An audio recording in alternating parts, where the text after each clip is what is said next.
How are you feeling today?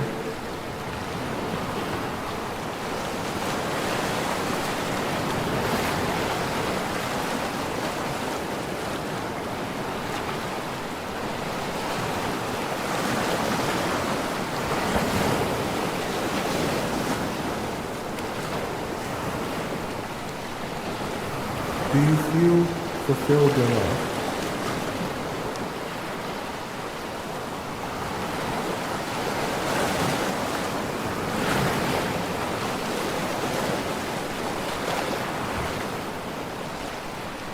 The show will begin in 4 minutes. Are you ready?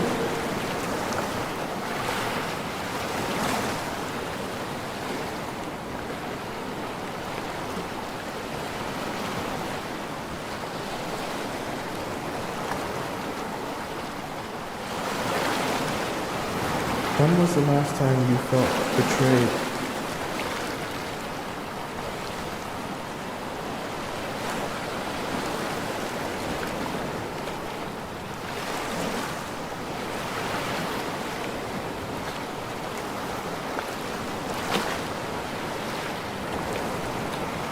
When was the last time you felt loved?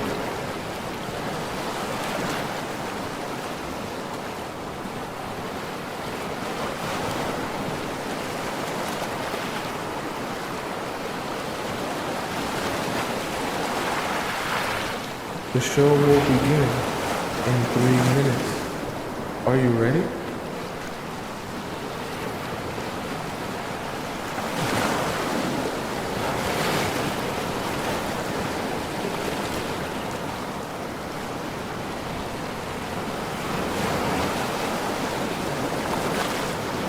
What did it feel like to be in love?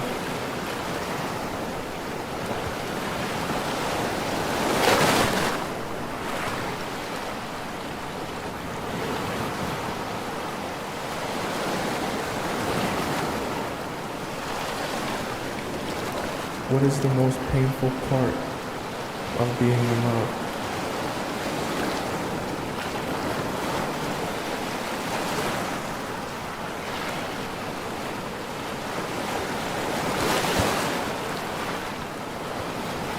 The show will begin in 2 minutes. Are you ready?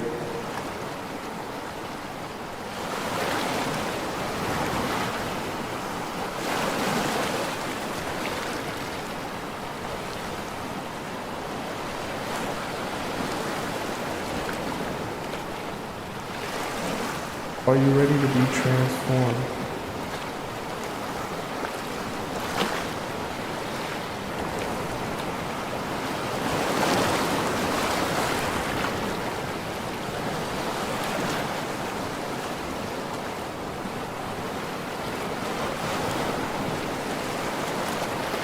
Are you ready to make a change?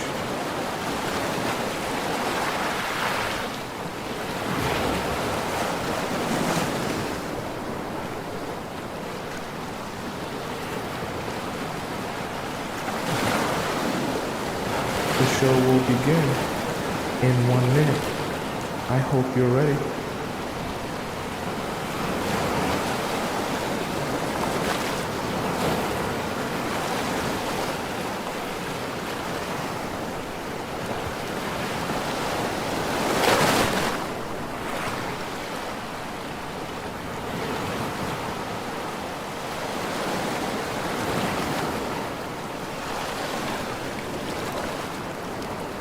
The show will begin in exactly 30 seconds. Get ready.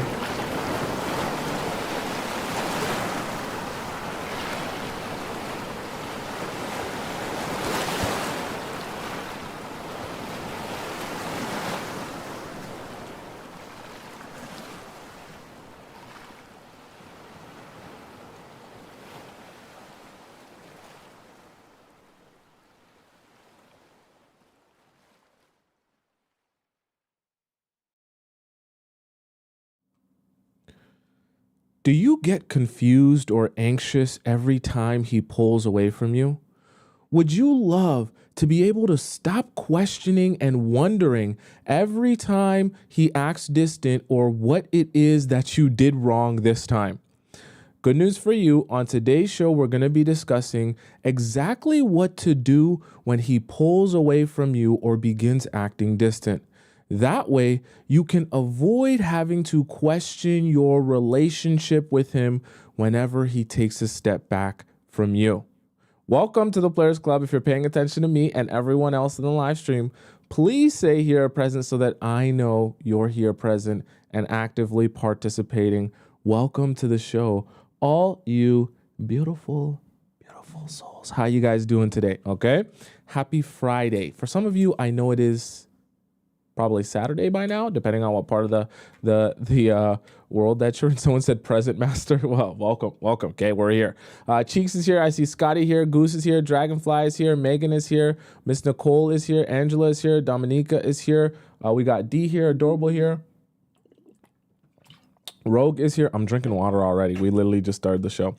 Who we got in our YouTube chat? We got Viola here. We got Nicole, our beautiful channel member. Ivy, our amazing channel member. Tracy Niles, our amazing channel member. Caro, Naturally Nat, our amazing channel member. By the way, guys, I'm going to start. I said Naturally Nat's not a channel member, but I am going to do something very special for my channel members and subscribers very soon. So stay tuned for that. And who else we got up in here? We got B up in here, Carmen B, Noon as well. Welcome all you beautiful souls. It's so good to see you all. Let's get this thing going. Okay. So first things first, we want to talk about what's most important for you to do. I'm going to give you a step-by-step strategy here. I want to make this as easy as possible for you to follow along with, understand, and I want this to be like a video you can save and rewatch whenever you find yourself in the same situation with a guy who's acting distant, okay? So I want to be very straightforward with you on exactly what you can do to get your result in being able to be okay when he takes a step back. So the first thing you need to do is you need to disengage and decenter. Okay, that's number one. Now, the reason I say disengage and decenter, I know we're on the show and the show is called the Players Club, and on the Players Club, it's, we talk about men and what they think and what they want and what they look for. I understand that. And I understand it kind of feels wrong to listen to a show about what men think, and then I'm telling you to decenter men. Here's the reality of why I want you to do that. See, the thing about it is when a guy pulls away from you, you're always going to be inclined to start wondering why. Why did you pull away? Is it something that I said? Is it something that I did? Is it something, I picked up my fork wrong, or I ate too fast? Or maybe did I wear the dress that was a little bit looser? I should have worn the dress that was a little bit tighter. Were my jeans not tight enough? Did I not have the right look? Did I not do my hair right? You're going to begin questioning yourself so much, wondering what it is about you that he either doesn't like or pushed him away or made him disinterested in you, which is why he's acting distant, which is why he's pulling away. Here is the horrible part of that and why it can be so dangerous for you. Because the moment you begin thinking about that and your mind is spiraling, wondering what you must change or adjust or what you did wrong, now all of a sudden, all of that energy is being zapped away from you. And what I mean by being zapped away from you, you now aren't capable of thinking about what do I want?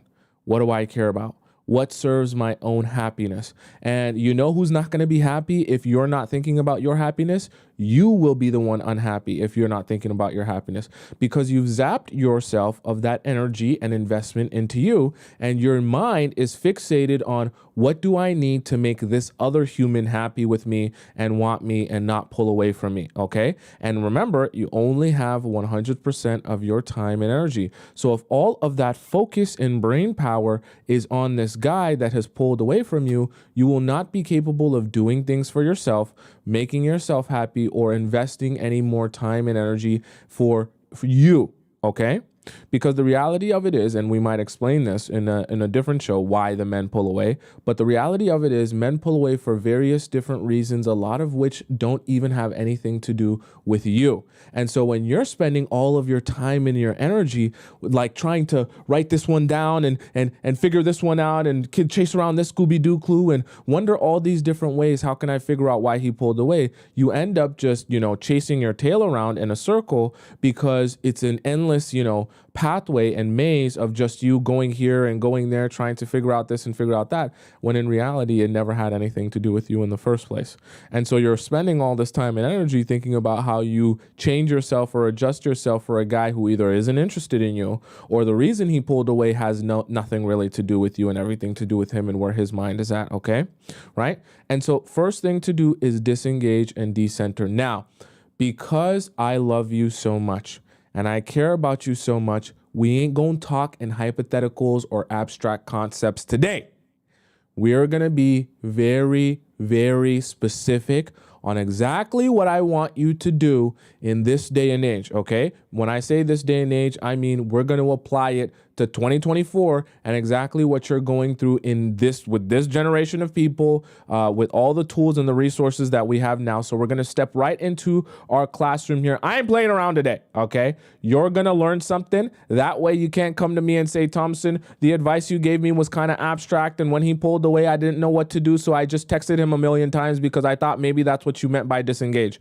I thought when you said disengage, you said you meant to say disengage from texting, but engage and call it. No, I want us to all be very clear on exactly what I'm talking about here. And so we're gonna hop right into our whiteboard so that we are all of the same understanding of why this is so important and what you must do step by step. We're not missing a step here. I don't want you to be confused at all, okay? We're gonna keep the training wheels on so you don't make any mistakes here. Now, okay, so he pulls away, right? So this man pulls away.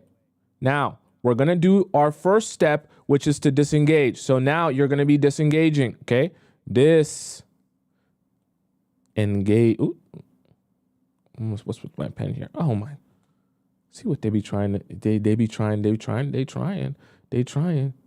hold me down.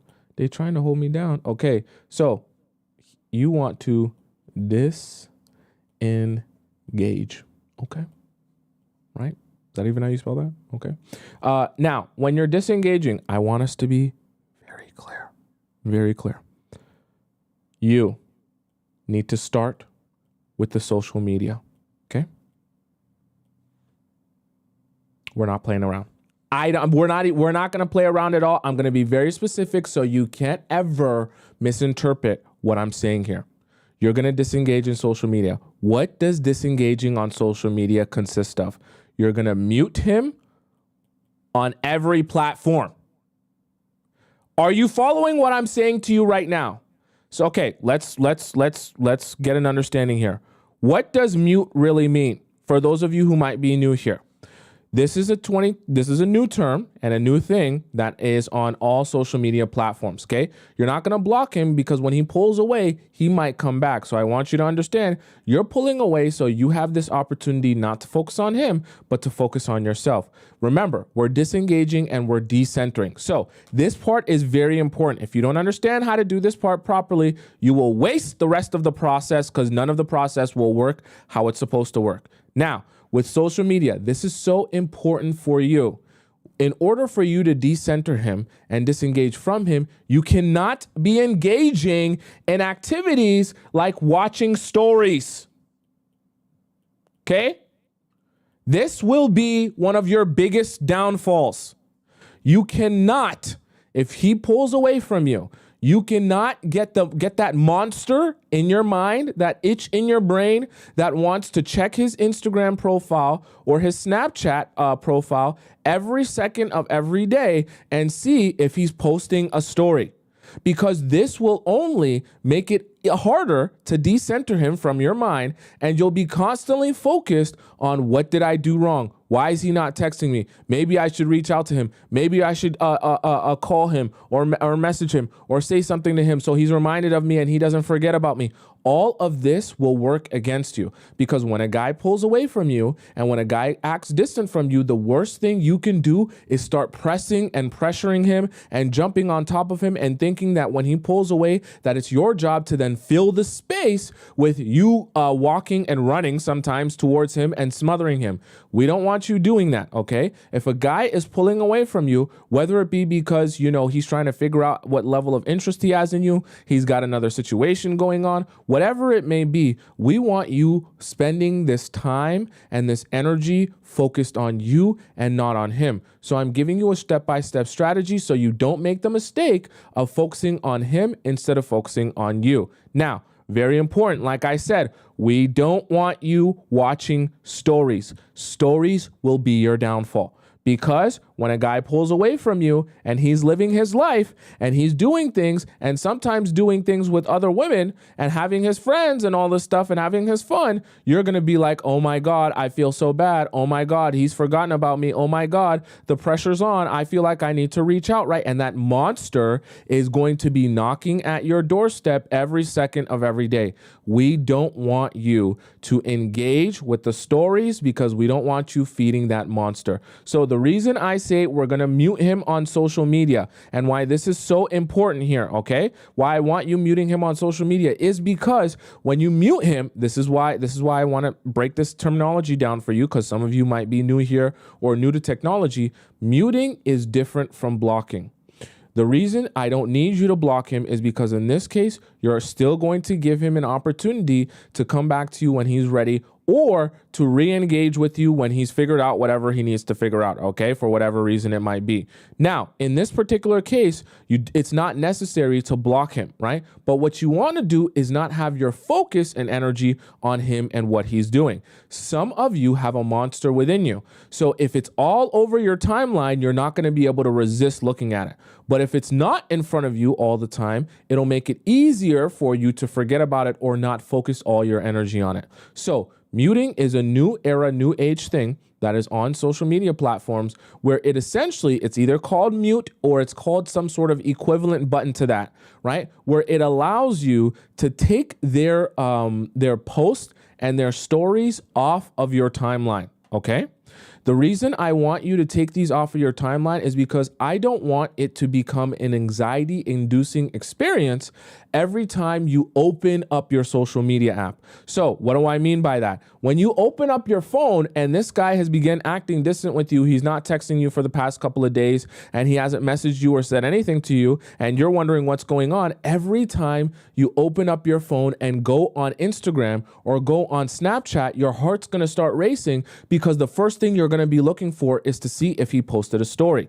And so the whole aspect of opening up any one of the social media apps, whatever app he uses the most and he posts the most on, is going to become an anxiety-inducing experience for you. And you're only going to associate the app and the aspect of opening and checking the app with checking on what he's doing. We don't want that for you. So muting essentially takes him off of your timeline without you having to unfollow him or do anything to his profile that he might notice.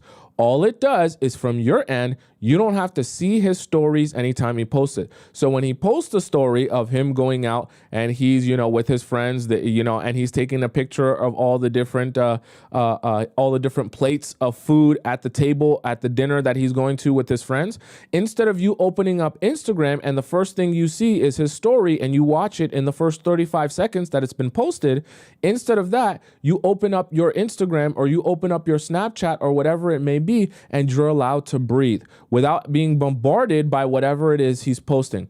Because when guys pull away or they act distant, some of them are going to be so strategic that when they do that, they're going to couple acting distant or pulling away with putting themselves all up in your face, letting you see how much fun they're having, letting you see how much they're living their life. Why? Because they want to emotionally break you, or they want to take advantage of the fact that they know if they get you so emotionally weak that you're like, oh my God, I miss talking to you so much and I want you back in my life, that you'll reach out to them, that they won't need to apologize, that you'll be like, hey, let's do everything that you want and let's not focus on any of the things that I want because I just want us to talk again. We don't want that for you. We want you, if guys think that they need space, we want you to be able to give those men more than enough space.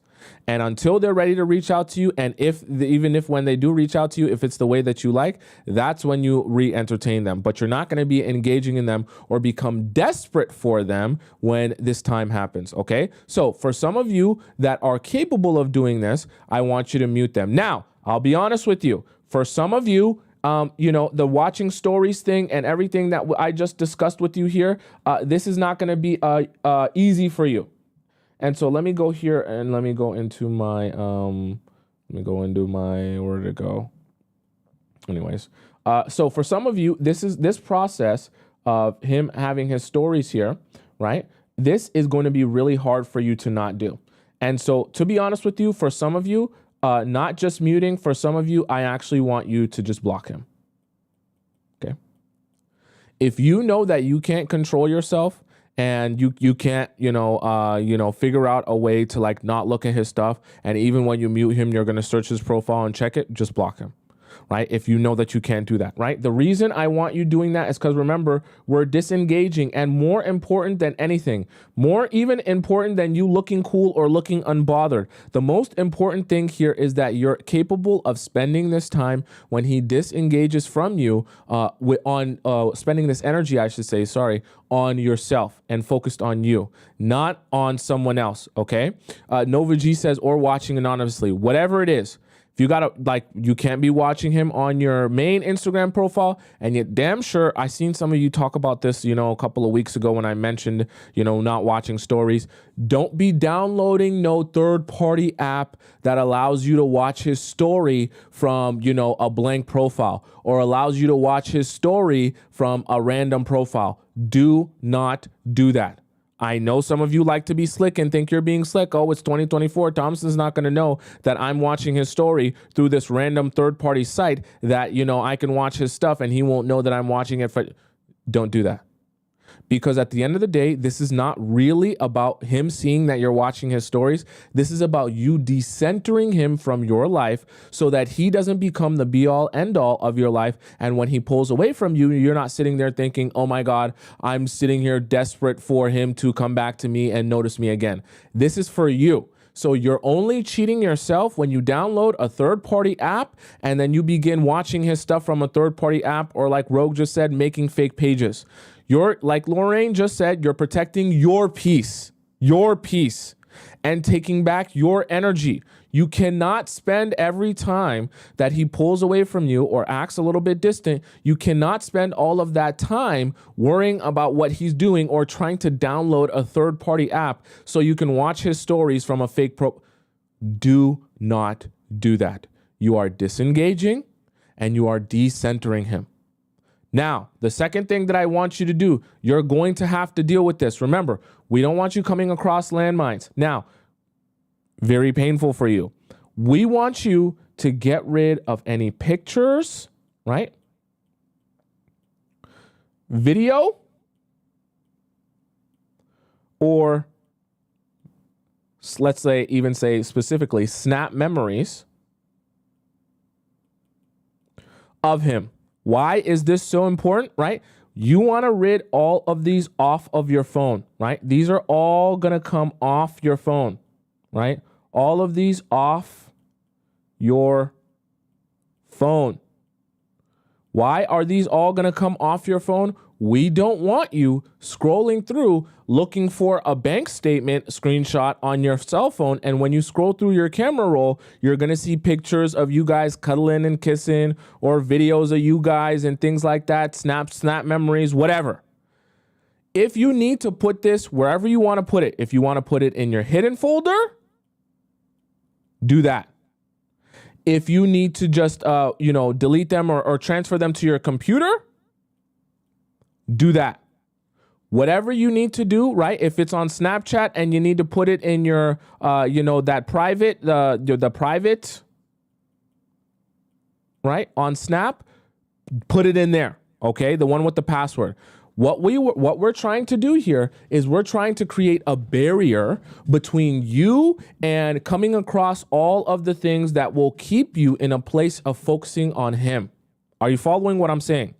And when he pulls away and he acts distant, remember, what we're trying our best to do here is stop you from falling into the cycle of using all this time that he begins to act distant or pull away from you, and spending all of the time and the energy you are away from him, focusing on him and what you did wrong and how you need to change and adjust yourself. Why? Because if he comes back into your life and you've spent all that time invested in thinking about what you did wrong or how you need to change yourself, what's going to happen is when he comes back to you, especially if he's the one that's wronged you or he hasn't already been treating you right in the relationship, you're going to be so much more malleable because your mind's going to be fixated on, oh my God, this entire time where you were distant from me, or this entire time where, you pulled away from me, I was so sad and so lonely and had nothing to do with my entire life. So I spent this entire time thinking of you and what you want. And I just know that now I don't want to make you mad and I don't want you to be distant from me. So I'm going to make sure I do anything in my power that you're happy.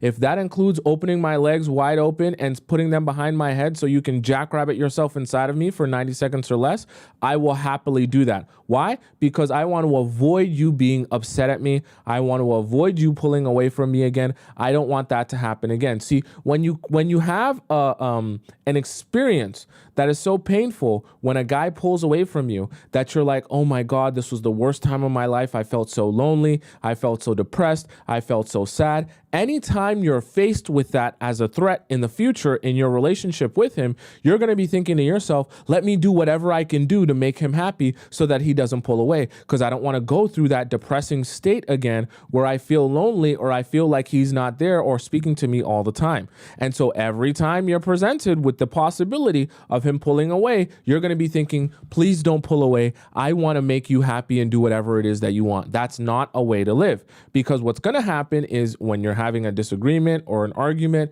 or you aren't seeing eye to eye, you're always going to be thinking, let me just drop what I want or what my happiness is so that I can make you happy, do exactly what you want, exactly how you want it, and not compromise at all, because I just don't want you to pull away from me. I just don't want you to be upset. I just don't want you to be distant from me. I want you to be still here with me, and I don't want to be in pain. So I need you back in my life, however I need to do that. Okay?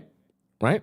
Rogue said, oh God, I really used to be that girl. That's embarrassing. It's okay. We're all learning, which is why we're in the Players Club. Okay. So very important. You get rid of those pictures and videos off of your phone. You don't have to necessarily delete them, but we just don't want them to be readily available on your camera roll, that even when you're actually doing all the work necessary to not think about him, that you end up thinking about him. Okay. We don't want that for you. So now the second thing that you want to do is you want to clear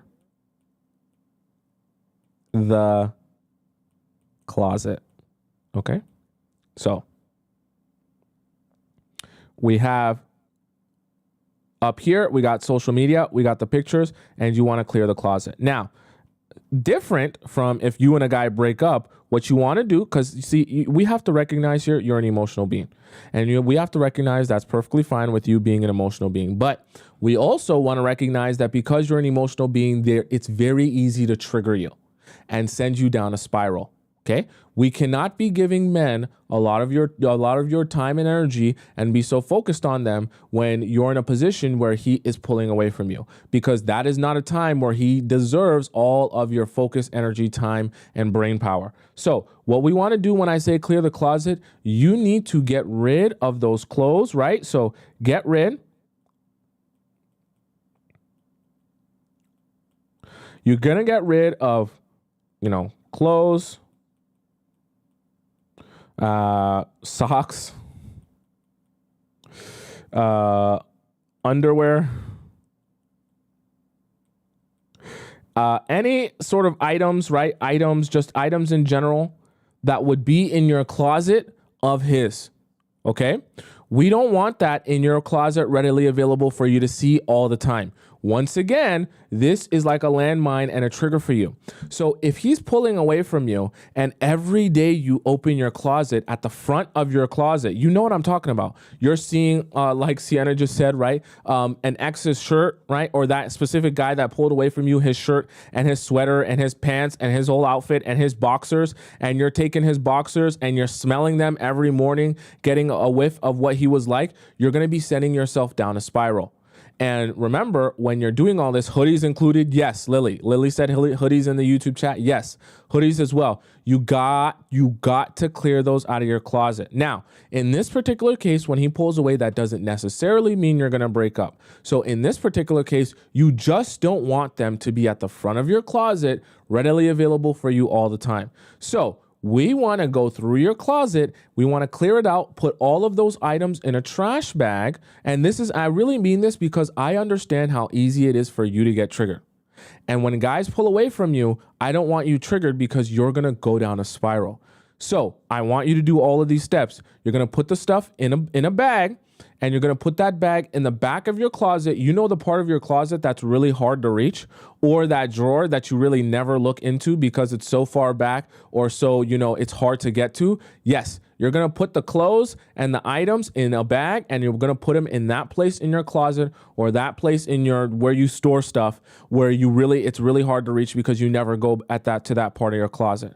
The reason you want to do that is because when you go into your closet on a daily basis, remember, you're taking back your time and you're taking back your energy. So when you enter that closet, we want that closet to be focused on you, your needs, and what you want as a physical representation of everything you're doing here. Because when he pulls away from you, you're not going to spend all that time thinking about him and why did he pull away and why is he upset and what can I do and how do I. You're going to spend that time breathing you back in, investing your time in you. And you say to yourself, look, he's pulled away from me. Maybe he's uninterested. Maybe he's got something going on. But at the end of the day, I'm going to use this time for me and invest in me. I'm not going to use this time to go crazy and spiral and message him a bunch and chase after him. Because at the end of the day, if he really wanted to be in this relationship with me, he would just do that. And he would just reach out to me. I don't need to do anything to stimulate him reaching out to me. He's not going to forget about my existence if I don't reach out to him 10 million times. At the end of the day, I am me with or without him in my life, okay? So when you're in this state, we don't want you doing so well and then getting triggered by one of these things. So we have to make sure that when we're decentering and that you're disengaging from the guy that has pulled away from you, that you're properly able to do that and sustain that in the scenario that when he pulls away or acts distant, maybe it just happens forever. And maybe he never gets undistant. And maybe he never comes back to you. And maybe this relationship just ends there and fizzles out. We don't want you going down a spiral where you're trying to, fumble and stumble to save this relationship or get it to be what it once was. We want you in a stable, sustainable, peaceful place in your life and within yourself and in your emotions, that whether or not he chooses to re-engage with you or text you again or call you again, your life is still good. Okay? I want you to understand that. So very, very important that you do all of these three. Social media, get the stories out of the way, right? And the pictures, the videos, the snap memories, get them off your phone so they're not readily available to you, or at least put them in a hidden folder that's behind like a password. That way you're not stumbling across them when you're looking through, random stuff and trying to find a random picture, and then you're clearing your closet. So it's essentially the same thing as the pictures. You don't want to be looking through your closet and seeing his boxers. You're sniffing his boxers to try to get a scent of his balls. We don't want that for you, okay? We want you focused on where your focus needs to lie, which is on you and centering you. Okay, does that make sense to you guys so far? Right? Yeah, I know a lot. Okay.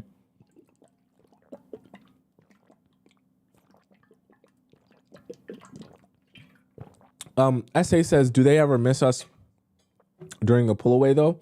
It all depends on the reason that he's pulling away from you, right? And I don't want you all to be so focused on necessarily what he thinks or what he wants, because that's the virus. I know that you're questioning that, and I know that you want to know the answer to that. And it's not that I don't want to give you the answer to that, but it can become a virus, and it can become this itch in your brain that you can't get rid of. See, the moment you start thinking, well, what is he thinking? What does he want? What does he feel? What is he doing? What is he like? All of your energy goes to him. And I'm not saying you're a bad person for thinking, what is he thinking? Does he want to still be with me? But at the end of the day, you have to understand that you can't control that. Are you following what I'm saying?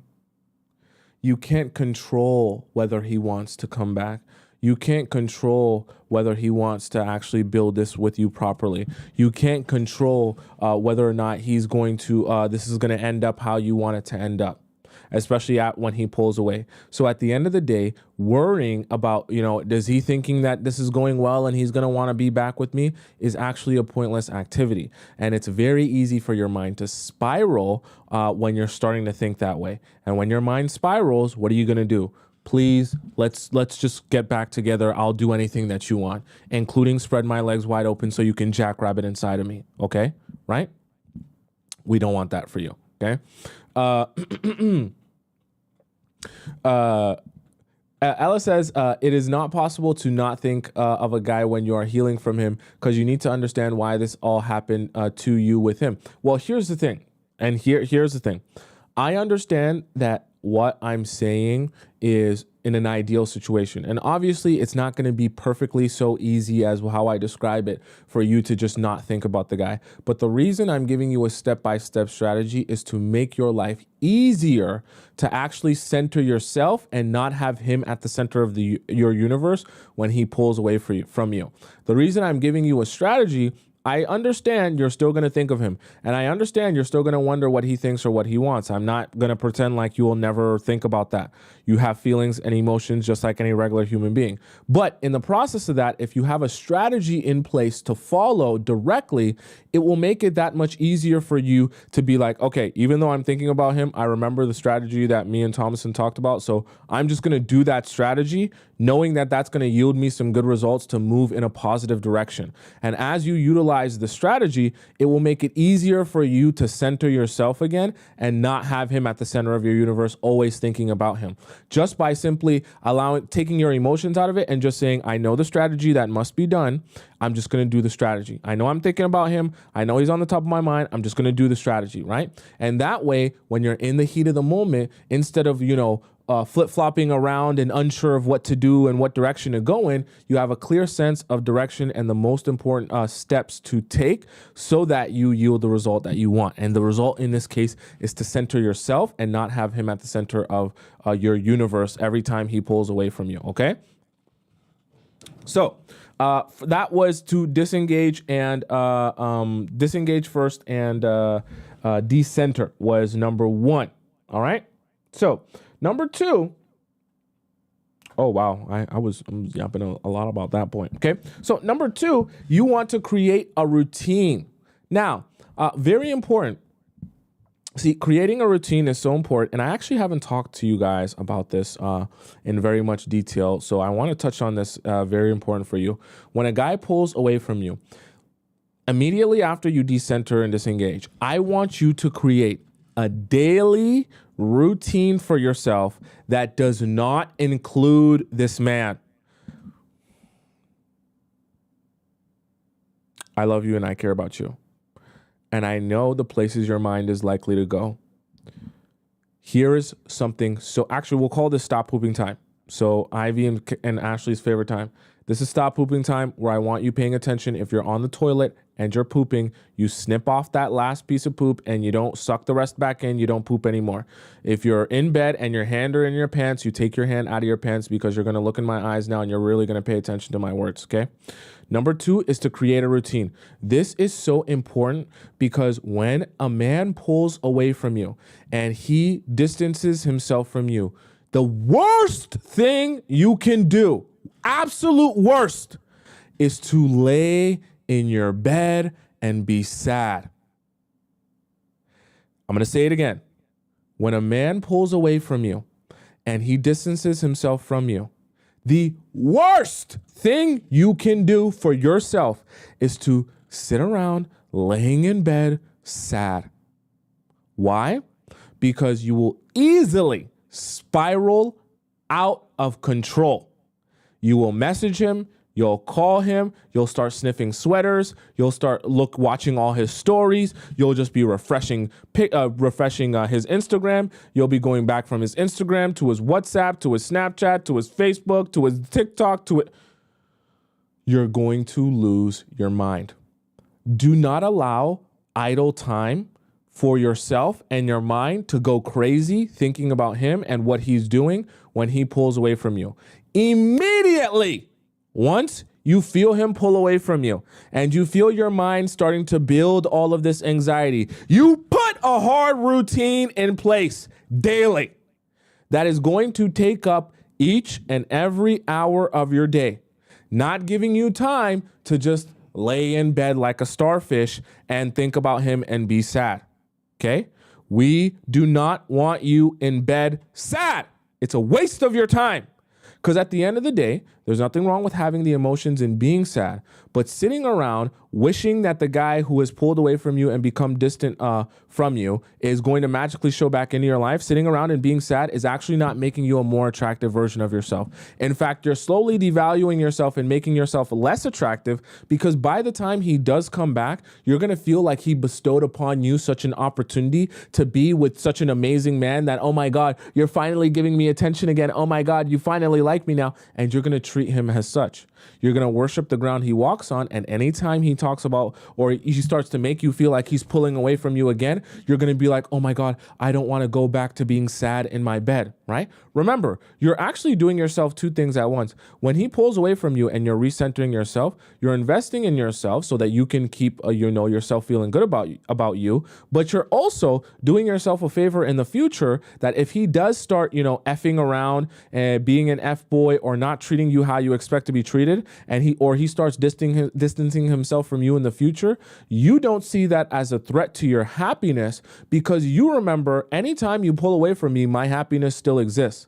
So you walking away from me doesn't take your happiness with you. All right? Or sorry, doesn't take my happiness with you.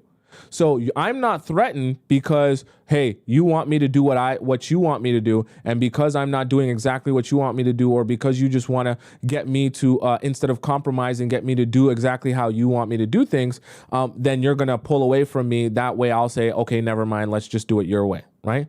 You don't want to be in a position like that, because when you're fearful of being lonely and being sad and being in your bed crying and miserable, you're always going to think, well, let me make sure I'm the most likable person I can be, not say anything, not address anything, and let him walk all over me and be like a doormat. Okay? All right? So you got to create a routine.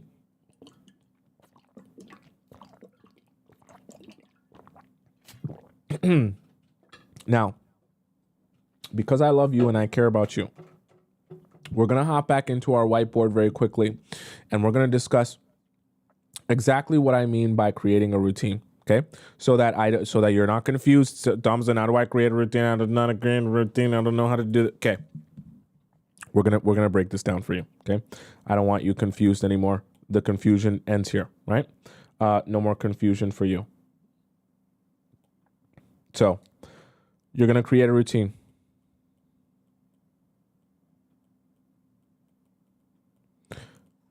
We're going to break this down into 3 quadrants. You've got your morning. You've got your afternoon. And you've got your nighttime. Okay. Now, all 3 phases of the day, you got to nail them. Okay. We don't want a lot of leisure like now.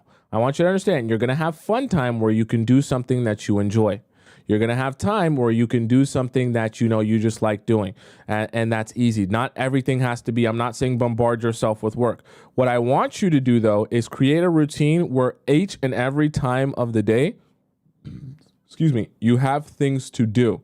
Even if those things to do are, hey, for this period of time, I just want to do my makeup, or this period of time, I just want to sew or, read a book, whatever it may be. Doesn't have to be, hey, the entire whole day, I'm just going to work crazy like a maniac. Doesn't have to be that. So your morning, for most of you regular adults who are independent, your morning is usually just going to consist of a combination of waking up,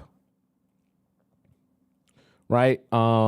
Let's say you're going to, then you have your day, you have work to go to. So some people might gym in the morning and some people might not, depending on who you are. And then it's also going to consist of like getting ready for work, right? So we'll just say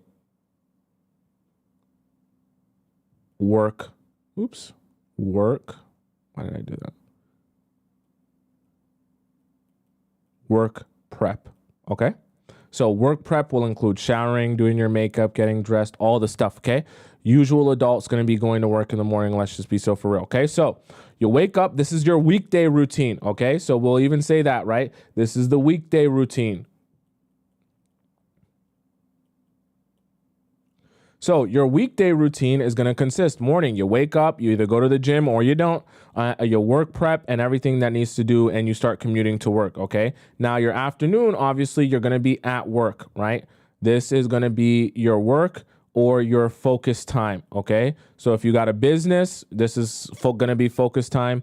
If you got whatever it is that you're doing, right? If you've got school, this is going to be considered focus time, right? We can even just put school in here, right? Whatever this is going to be, this is going to be the crux of like when you're the most productive. So this is your productivity, right?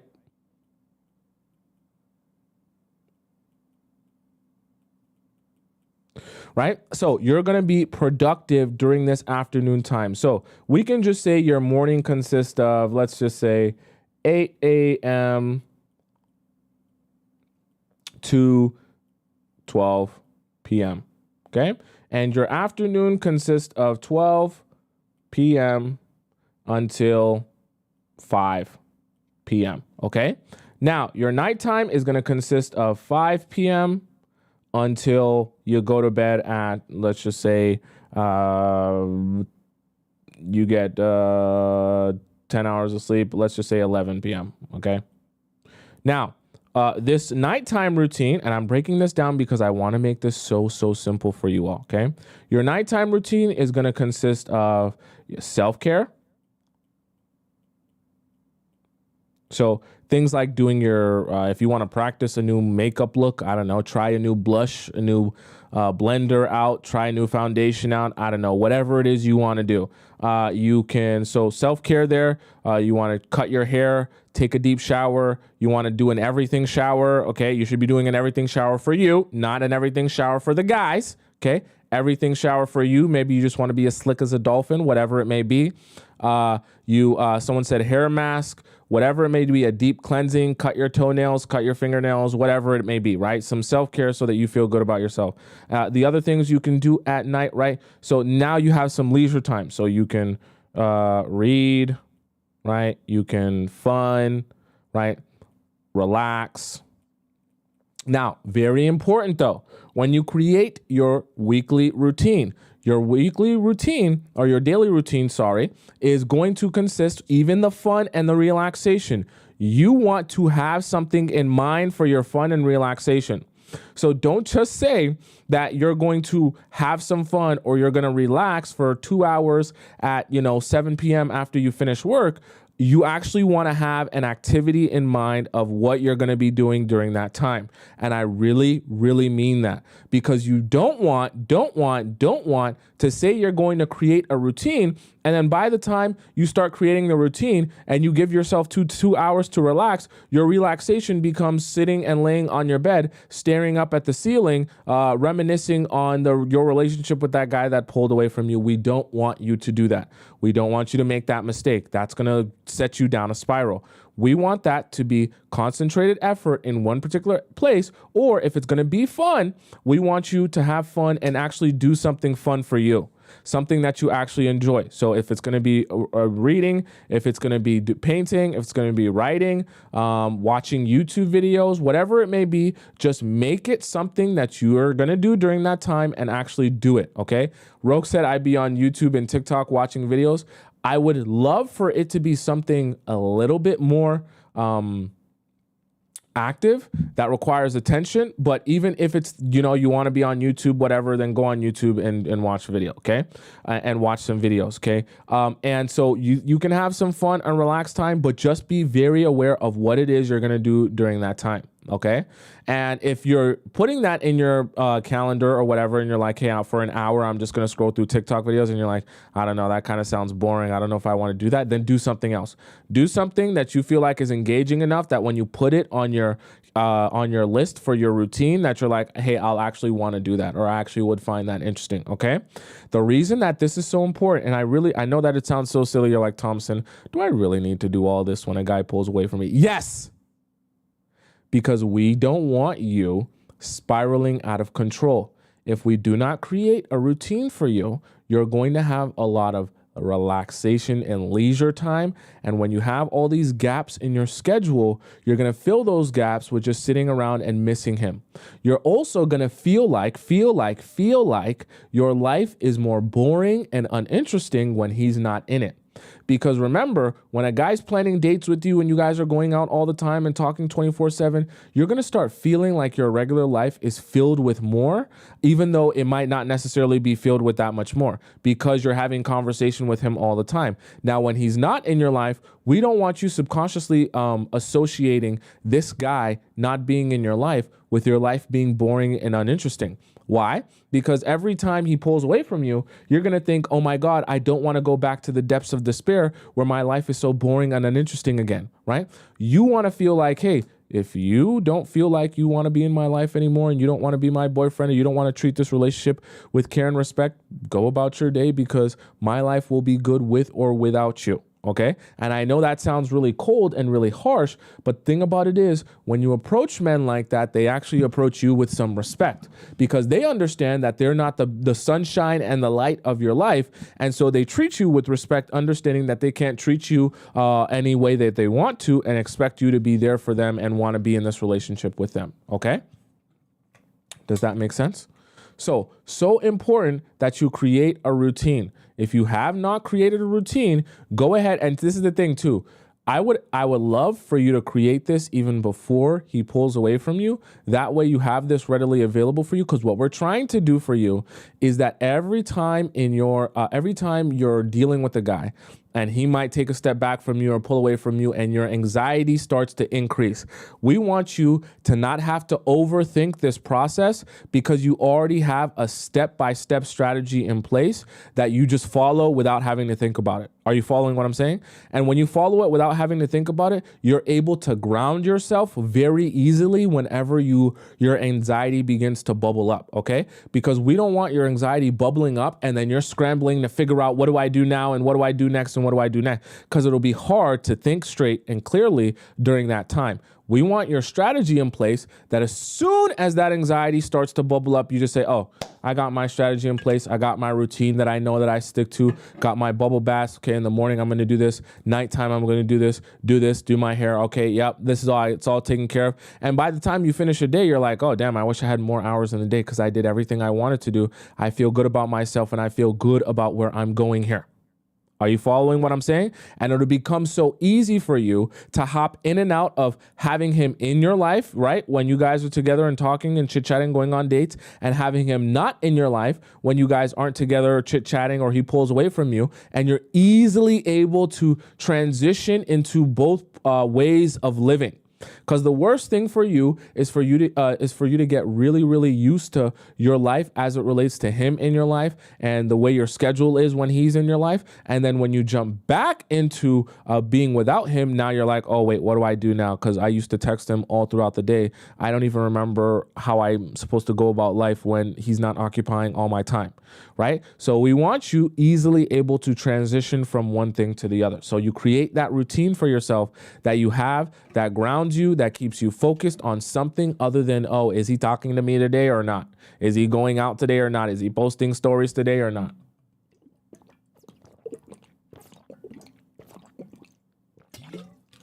Right? Lida says, but isn't this actually a sign of being mentally ill that I'm supposed to hear this? No, why would this be a sign of you being mentally ill? We all struggle with the emotion of wondering what someone wants and what they think and what they feel because it's a human reaction. It's a human response. And of course, you as a woman, you're going to feel your emotions even that much more intensely. There's nothing wrong with that. You're a woman. You're supposed to feel your emotions intensely, right? That's who you're meant to be. So I say that to say in the process of doing this, right, understanding how to not allow your anxiety to build to the point where you start making mistakes in your relationship is very important, or your situationship, okay? Because remember, you want respect and fear in your relationship, and you can't be respected or feared if guys feel like anytime they pull away from you, you will break on everything you stood on so that they don't pull away from you anymore, because then you're not going to be able to set any boundaries that way, okay? So creating a routine was number 2. And so super, super important. Now, number 3 is to remind yourself. Now, what I mean by reminding yourself, what I want you to do is I strategically want you, so you've created a routine now. And in the process of that routine, I want you to do a lot of things for you. Now, specifically when I talk about reminding yourself, I also want you to start now. This is going to be a little bit more physically focused, but I want this physical to represent the mental. I want you to remind yourself that you're hot, beautiful, sexy, and desirable to other people other than just him, right? And you're a sexy, beautiful individual in general. Remind yourself of who you are. Remind yourself that your existence actually stems and goes outside of just him. Now, let's be very clear. When I say remind yourself, I'm not saying validate yourself through other men. I'm saying remind yourself by dressing for you, wearing what makes you feel good, doing your hair what makes you feel hot. And I want you to go out into the world with your girlfriends, with your friends, with your family. And I want you to be able to look in the mirror and say, I am her. I really am. I really am. And I want you to remind yourself that you are still capable of being her, whether he's in your life or not. Not because you don't need a man and you're so independent and, it's F men. That's not the idea that I'm trying to build within you. Because I want you to be self-sufficient to the point where you say, I am whole. Like, I would love to have a relationship, and that's eventually where I want to be, but I want the right type of relationship with the right type of person that actually knows how to treat me in a relationship, because I treat myself amazing. I do things for myself, and I know all the amazing qualities I have to offer and bring to the table. So I'm not going to accept someone that will mistreat me, disrespect me, or cross my boundaries, because I'm worth more than that, and I know how to stand up for myself. So it's very important that throughout this process, you remind yourself of who you are and how amazing that you are. That way, you don't get stuck in this idea that, oh, something is wrong with me, which is why he pulled away from me. Something is horrible with me, which is why he pulled away from me. So Rogue just mentioned it here, and I mentioned it earlier. You dress up, you do your makeup, and you go out. Now, let's be very specific. I'm not saying that you dress up and go to the club and shake your ass, okay? I'm not saying that you dress up and you go to the bar, okay? I'm saying you dress up and you go somewhere that you enjoy. Remind yourself that you can go out, live life, look beautiful, and enjoy beautiful experiences, all right? That don't have to do with boys and don't center around meeting more boys. Remind yourself, this is for you, this is for you, this is for you, to look in the mirror and remind yourself that you're beautiful and amazing and desirable, okay? Now, let's be very clear. If you are of the belief that you are not her, or you're saying to yourself, Tomisin, to be honest with you, when I look in the mirror, I don't even believe that myself. We need to work on that first before we even start working on you in relationships, okay? Because when you get yourself done up, or you wear the dress and you wear the outfits that you think make you look the best, and you look in the mirror and you still don't feel like her, we got to work on that first, because that is the most important thing for you to attract the type of relationship that you want. Right? Does that make sense? And we don't want your focus to all be on, what he wants and what he thinks and what he feels, right? Cherie says, could they just be with another woman? I mean, theoretically they could, which is exactly why I want this time focused on you instead of it being focused on, oh my God, did he pull away because he's with another girl? Oh my God, did he pull away because he's doing this? Oh my God, did he pull away because he never wants to talk to me again? Or did I eat my food wrong? Or do I have a big stomach? Or is my dump truck not big enough? Or my yitty's not voluptuous enough? Like, which one? Like, we don't want your time and energy focused on that, okay? Because at the end of the day, whether he comes back or not, it will be because he either wanted to come back and be in your life and be in this relationship, or it will be because he didn't feel it was necessary or that pressing to come back and be in this relationship. Either way, your life should still be whole and you should still be you. Okay? Does that make sense? Very important that you remind yourself of who you are, what you represent, and that you are you with or without him in your life.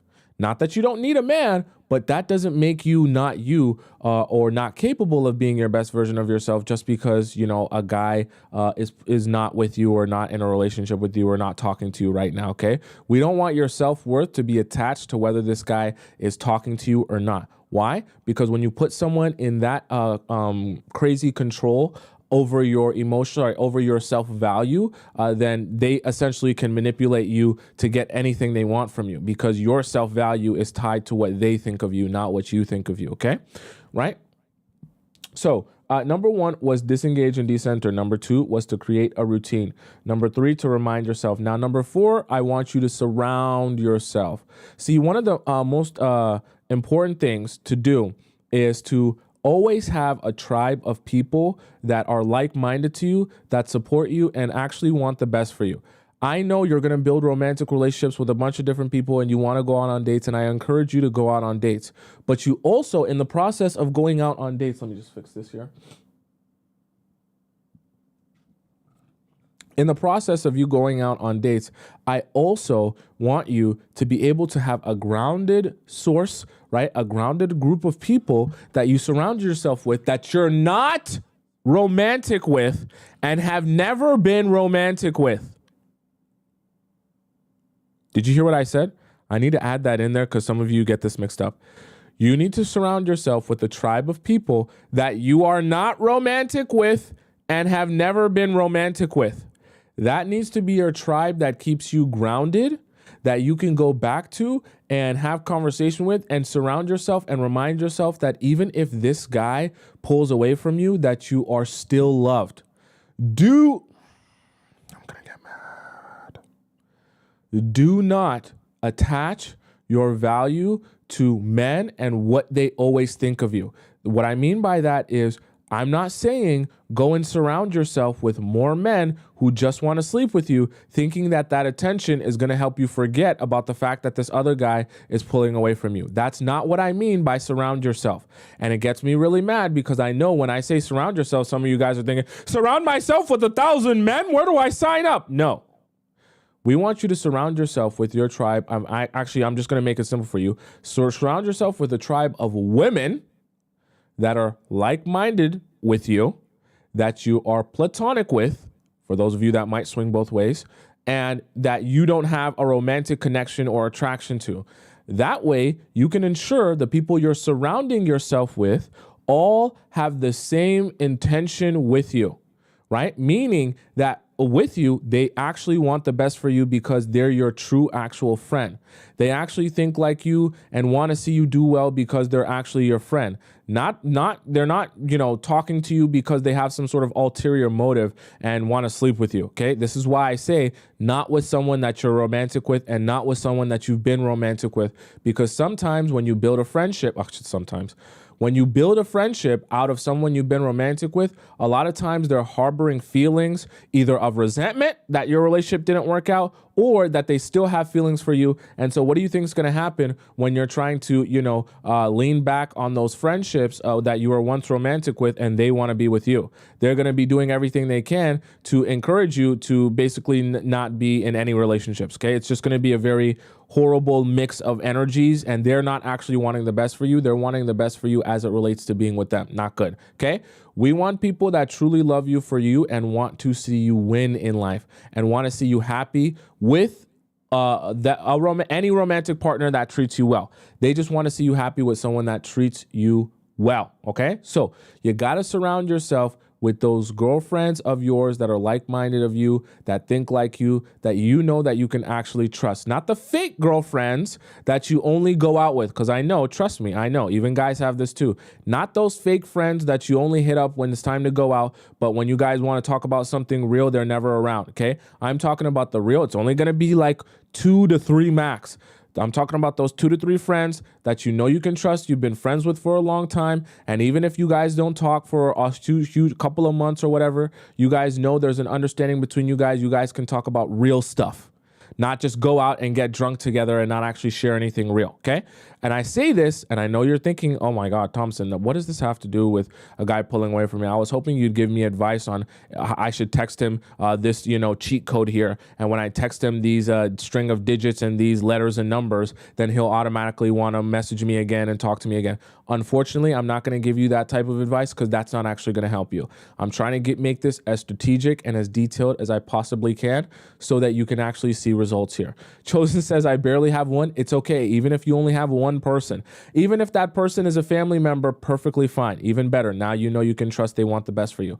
Whatever it may be, it only needs to be one person. You go to them and remind yourself that you're loved and cared for outside of just this guy, because you don't want to be of the mindset that without this guy to love and care for me, then I have nothing. That's horrible for you. We don't want that for you. And we don't want you thinking like that the only person capable of loving and caring for you is this toxic guy who has pulled himself away from you and has made himself distant to you. We don't want you attaching all your eggs and all of your thought power and thinking that that's the only love you can ever receive. Okay. Right. Asset said, my mom is my best friend. Perfectly fine.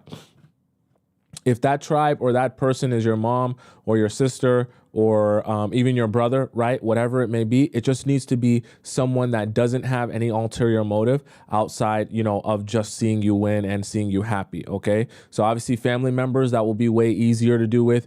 Best friends, best girlfriends that you've had for a while, that will be very, very straightforward. When you start getting into best guy friends and things like that, that's when you start inching towards the territory of being with someone or spending that time with someone that, yeah, they might care for you, but they care for you as it relates to being with them, not caring for you as it relates to you just being happy overall, okay?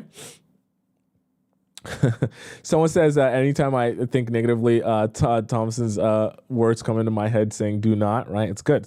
It means that you're learning. Now, disengage and decenter was number 1. Number 2 is create a routine. Number 3, you got to remind yourself. Number 4, you surround yourself. And number 5, you want to reflect within. Okay. Now, the reason I say reflect within is because as you do these things that we just discussed today, and you're building this and all the strategy is working for you, I actually want you, see, now that you've been spending all this time focused on you and you've actually been channeling this energy into you, now I want you to actually reflect on, how do I feel now? Like, how does me feel? I know this sounds really basic and really dumb. You're like, Tomisin, reflect? What is that supposed to do for me? The reason I want you to reflect is because when you start actually thinking about, wait, how do I feel now? Like, where's my life at? Am I happy with like how the past couple of days or weeks have been going? And I also want you to reflect, has my life or quality of life actually improved? And do I feel even better about myself? Do I feel even more confident? Do I feel even more like me? Because being able to reflect on that is being able to reflect on your happiness and what brings you happiness. And see, one of the most important things to identify, because remember at the very beginning of the show, I talked about the fact that the mistake you make when a guy pulls away from you or becomes distant from you, your mind becomes exclusively focused on, what does he think? What does he want? Does he still want me? Did I do something that he doesn't like? Did I do something wrong? Did I say something wrong? Was there something in between my teeth? Do I not have the biggest dump truck? And all of your focus is on him and his happiness. And remember, you only have 100% of your energy and time. And so when all of that energy is focused on him and his happiness, that immediately means that there's no more energy left for your own happiness. So when you begin reflecting after investing all of this energy into you, I want you to be able to actually analyze, what is my own honest level of happiness doing all of this for me? Because if you start saying to yourself, I actually feel way better, way more confident, way more secure, way more grounded in everything I've been doing without him in my life, now you have a question for yourself. Do I even want him to come back and be with me? Because now, even if he sends me a whole long paragraph saying how much he wants to be with me and how much he wants to build with me, I get to ask myself, do I want to be with you? Or are you someone that I even want in my life? And you get to sit back and analyze if what he has to offer you is even worthy of you investing your time and energy into him. And you see, that's how I want your mind to shift. Because by the time he does come back, or by the time, he acts distant and he comes back to you or whatever, I want you aware, wait, you're coming back, but in the process of you coming back, do I want this still? Because you can get so easily lost in thinking, how can I improve for a guy and be more for a guy and do everything he wants, this guy wants? And you stop thinking about, wait, does this guy do anything for me? Does this guy even add to my life? Does this guy even bring anything to the table in general? Because some guys are in your life that you're investing all your time and energy into. They don't bring nothing to the table. They don't have no money. They don't have no job. They don't have no career. They don't have no passions. They don't have no advice. They don't have no knowledge. All they do is extract and take from you. But you're not realizing that because you're so emotionally focused on, wait, why doesn't he like me? Why doesn't he validate me? Why doesn't he show me attention? Why is he pulling away from me? And so when you're so exclusively focused on that, you can't be thinking about your happiness, which is good for those guys, because when you're not thinking about your happiness, then you will eventually say to yourself, hey, let's just only think about what he wants and do what he wants and F my own happiness. We don't want that for you, okay? Asset says you see him as the testy he is. 100%, okay? Nicole says, what is an INTJ and what is an ENTP? I think you're referring to those are different type of personalities. I think is that what you're referring to, like taking a personality test? But I don't remember what those stand for. You just Google them. Okay, I'm not sure what those acronyms stand for as they specifically relate to your question. Okay, does that make sense to you guys? So do you guys have any questions about what we just discussed here? So disengage, decenter was number 1. Create a routine, number 2. Remind yourself, number 3. Surround yourself, number 4. And reflect within number 5. Okay. So Cher said they want a green card and they're putting in no effort. That's funny. Tia said, are you reading 2 chats at once? Yeah, there's a YouTube chat for those of you guys on TikTok. That's down here below me, right? Popping up on the screen. Excuse me. And there's also a YouTube chat. So for those of you who are new here, I'm live on YouTube and TikTok at the same time. So if you guys go above my head and you're on TikTok, on the top right of the screen, then type in my name on YouTube, you'll be able to find me on YouTube on the same live stream. I'm live simultaneously on both platforms, okay? So if you guys ever hear me referring to, say, TikTok chat or YouTube chat, it's, the same live stream. It's just different chats, okay? All right?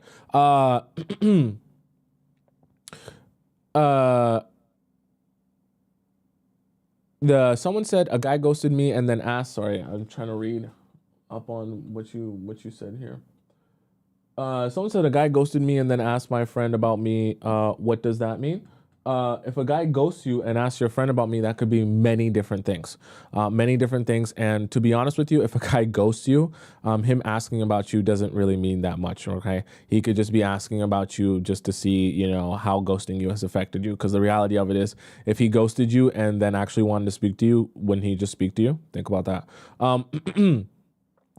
Jericho says, what if he says he doesn't want to pressure, but he doesn't want pressure, but you're already non-exclusive?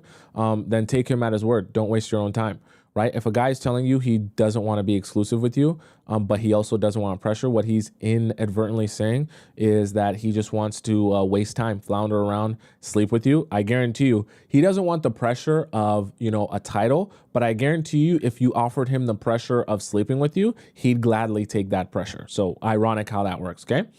Shalom says, can you rephrase on disengage, please? Like rephrase, what do you mean, like rephrase it? It was pretty straightforward. If for those of you who want to get the points over again, like I said, just go over to my YouTube because the live stream stays up on YouTube. Go over to my YouTube page. It's just my name on the top right. And then when you get into the live stream, you can just literally rewind it. Even as I'm live now, you can rewind it and watch and see everything that I said, okay? So you guys don't have to worry about missing any of the points, okay? All right. Leo Fitz says, what if he says he doesn't know what he wants? Perfect. Take him at his word and leave him alone until he does know what he wants. I tell you guys all the time, do not waste your time on a guy who is telling you he has no direction and doesn't know what he wants in this relationship. The reason I say that is because when a guy tells you he doesn't know what he wants, or he doesn't know if he wants a relationship, what he is telling you is for the next couple of months or years, he is going to waste your time. He is going to allow you to feel like you're in a relationship. You're going to be attached to him. He's going to sleep with you. And then months or years down the line, he's going to say, well, that was fun, but now I have a girlfriend, so I'm going to block you. And you'll be like, excuse me, what? We don't want that for you, okay? Don't waste your time. This is actually precisely why I tell you guys to get good at asking questions and get good at extracting information from men, because the quicker you can get them to reveal the truth to you that they're just here to waste time, or they're emotionally unavailable, or they don't know what they want, perfect. Now you're like, perfect. I appreciate you so much for telling me the truth. I'm never going to speak to you again. Like it's and you have to make your life that easy. Once guys reveal to you what they really want and the fact that they don't want anything serious with you, you just stop wasting your time. It's a very simple equation. If you're actually here to be serious and invested in me, then if I like you and I like how you treat me, we'll build a relationship. If you're not here to be invested in me for real and you just want to, oh, no pressure, oh, we'll see how things go. Cool. You can go see how things go with someone else and waste their time. If you ever actually get serious about your life and serious about building a relationship with me specifically, then you can come to me and I'll see if I have time to even entertain you. If not, perfectly fine. Go waste someone else's time. I'm just not going to sit around and wait for you to like eventually decide, do you want it? Like, imagine what you think of your own self-worth if you're sitting on the sideline saying, oh, I guess I'll just wait here forever, for months, until you decide if you think that I'm good enough to be in a relationship. Imagine what that says about you and what you think of yourself. If you're sitting around waiting for a guy to, let me consider, do I really want to build with you or be in a relationship with you? I don't know, you're kind of cute, but I kind of see some other girls at the club that are a little bit cuter. So maybe you just sit around and wait until I decide if I kind of like you and want to be with you. Think like you sounds embarrassing, but that's actually what's happening. When you're sitting around wasting your time thinking, oh, well, he just said he's not ready, so I'm just going to wait until he's ready. Wait till he's ready for what? For what? Why are you wasting your time? Why? If he's ready, he can approach you then. Don't waste your time if he's not ready. Okay? Alex says, what questions can we ask to get them to reveal what they really want? I actually have multiple shows on that. So just go on my YouTube page, type in my name on YouTube. So for those of you guys who ever want to search if I've done a topic before, but you don't want to scroll and scroll and scroll, just type in my first name, Tomisin, and then type in whatever it is that you're wondering. So for example, I have shows on great questions to ask on dates and to get to know guys. Just type in Tomisin on YouTube and then type in questions to ask on dates, and you'll see my videos and live streams, which are in detail, just like this, that talk about questions to ask on dates. So whenever you guys are wondering a topic, there's a good chance that I've talked about it in some capacity. So just search it, search my first name and then search whatever it is you're wondering on YouTube, and YouTube will take you to exactly anything that pertains to that topic if I've discussed it, okay? And I have discussed great questions to ask on dates that will get them to reveal their real intention with you, okay? Nicole says, right, I love knowing who I'm dealing with and appreciate so much when they tell me the truth. I'm no one's bench or placeholder. Precisely, and it's great. And I want all of you guys in the Players Club to adopt the mindset. See, let everyone else be in the blind and be in the dark, okay? In the Players Club, I want all of you to adopt the mindset that I am going to be his therapist, right? Any guy I go on a date with, I'm going to be his therapist. Why do I want you to adopt that mindset? Because when you go there and you decide to yourself, I'm going to be his therapist, he will confess to you things like a therapist. He'll tell you his deepest, darkest secrets. He'll tell you his desires. He'll tell you exactly what he thinks and feels and actually wants. You want to know why that's amazing for you? Because you'll actually have truthful answers of what he wants and what he wants to do in his relationship with you. Imagine if you were able to record a therapy session between him and his therapist where he talks all about how he really feels about his relationship with you. And imagine if you are so good at enchanting guys that when you go out on dates with them, you actually get them to confess what they really are like, what they really want, what they really think and really feel with you, even when it's about you or your relationship or themselves. Right? And how amazing that would be. You wouldn't have to wonder so much, what does he think? What does he want? What is this? What is that? You would actually get good at getting guys to confess that to you. And so that's the amazing part of being a guy's therapist. He becomes accustomed to confessing to you what he truly feels and thinks. You then get to have all that information and you don't have to live in this confusing state. When you adopt the mindset that I don't want to be his therapist, cool. You can do that, but then don't be surprised when months or years down the road, you're really confused why this guy has done a complete 180 and switch up on you. And you're like, wait, but how did you not just saying this now? And in reality, he's been thinking this and been feeling that way. It's just, you haven't known because you didn't want to be his therapist. Okay.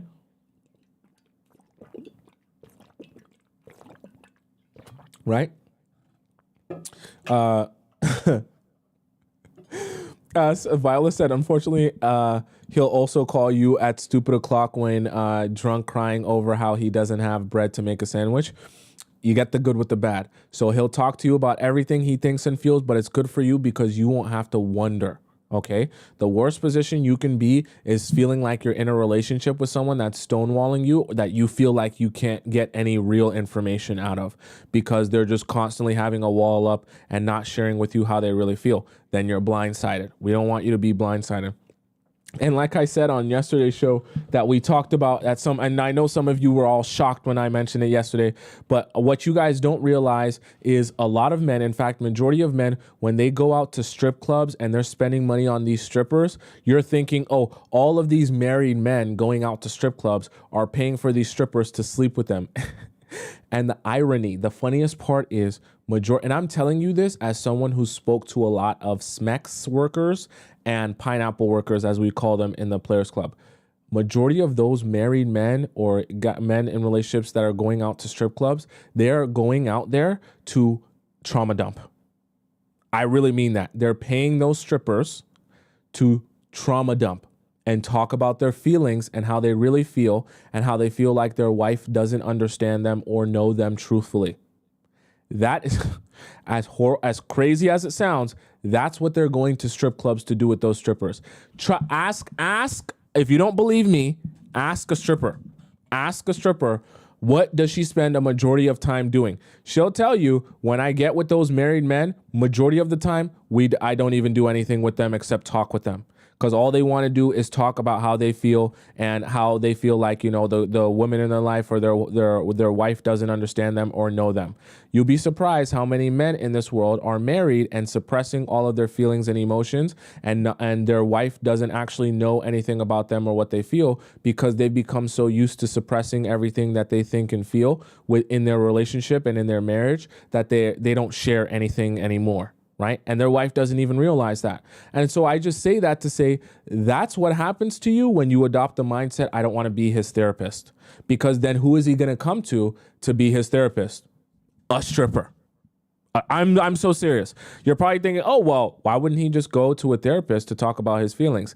Because of the toxic stigma for men that, oh, if you're a manly man, you're not going to go to a therapist because you have problems because you're a manly man with no problems. You don't have problems. You're perfectly fine.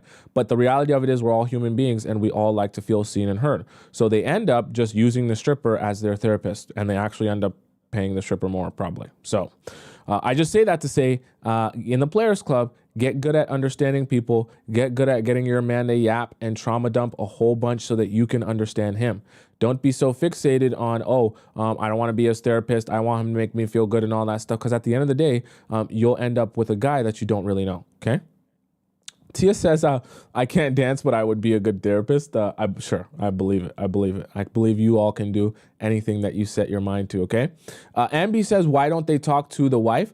Actually, you know what's funny? I want to break down the new season of Love is Blind UK because exactly what I'm describing is happening with one of the couples. And I think it would be amazing to show you guys exactly how and why that happens throughout the course of time. The reason that those guys don't talk to their wife is because over the course of time, men begin to learn when they're with a woman, that if they express themselves or be honest about with their feelings, or they just be themselves, their wife doesn't like that. Their wife be like, oh, why are you making that joke? You're upsetting me. You're making me mad. Stop doing that. Stop doing this. Stop sharing. Stop this, right? And so they begin to learn. It sounds very strange, but they begin to learn, oh, okay, I want to make her happy. Clearly, she's upset if I make too many jokes, or I'm a little bit too silly, or I'm a little bit too this, or I'm a little bit too that. So what happens is guys begin to like shave off all the edges of their personality. And so they're like, okay, I'm just going to make sure I take away everything that makes me me. Hopefully she's just happy all the time, right? Because they just care about the happiness. They just want to make her happy and not upset. They take away all the essence of their personality. But the reality of it is it's still there. So their wife has now encouraged him to basically be like a blank slate, right? So that she's just happy. And he becomes a blank slate for her. But then he walks around in his life really unhappy because he never feels like, imagine feeling like you're in a relationship, in a marriage, and the person you're seeing every day doesn't really know you and you're not really yourself with them, right? So I'm not saying that to say, oh, it's woman's fault or anything like that. I'm just saying that to help you understand that that's what ends up happening to a lot of men. And then they just get to the point where they don't feel like they should be sharing anymore. And they just stop sharing altogether. And so then they start sharing with a new girl or a new stripper. Okay. And it's funny, I'm watching Love is Blind UK, and it's actually happening with one of the couples. Those of you who are watching Love is Blind UK know the exact couple that I'm talking about, the newest season, and the guy that I'm talking about, because you can see it on him, how he shuts down and he literally suppresses everything that he feels because he doesn't want to upset his wife there, okay? You guys know who I'm talking about if you're watching that show now, all right? Well, I think I'll break that down probably next week, okay? So now we are going to head into our next, right? Our next segment here, which is an amazing segment, which is our reacts segment. So all of you spam your headphone emojis, spam your camera emojis, because we're heading into our react section of the show, okay? And we're going to react to some amazing content around the internet and specifically, on TikTok here, and see how these things go. Make sure you guys too as well. This is my secondary account. I'm going to make sure to start posting some more interesting stuff on there. So make sure you guys follow that as well. I'm going to get that to 10K.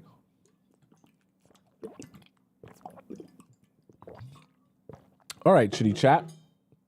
Let me a second here. Let me just, I'm going to make sure that I save the videos. I got to make sure I'm doing this thing right. I got to save the videos that I sent myself. Okay, that way we can all watch this amazing awesomeness together. Let's see here. Okay, so we got this one, that one, and we'll do a couple more today. So I'm gonna go on some of these profiles of some of the guys you really like, or we'll scroll through them together. It's okay. So let's let me refresh this. Let's watch a few of these videos around the net. Okay.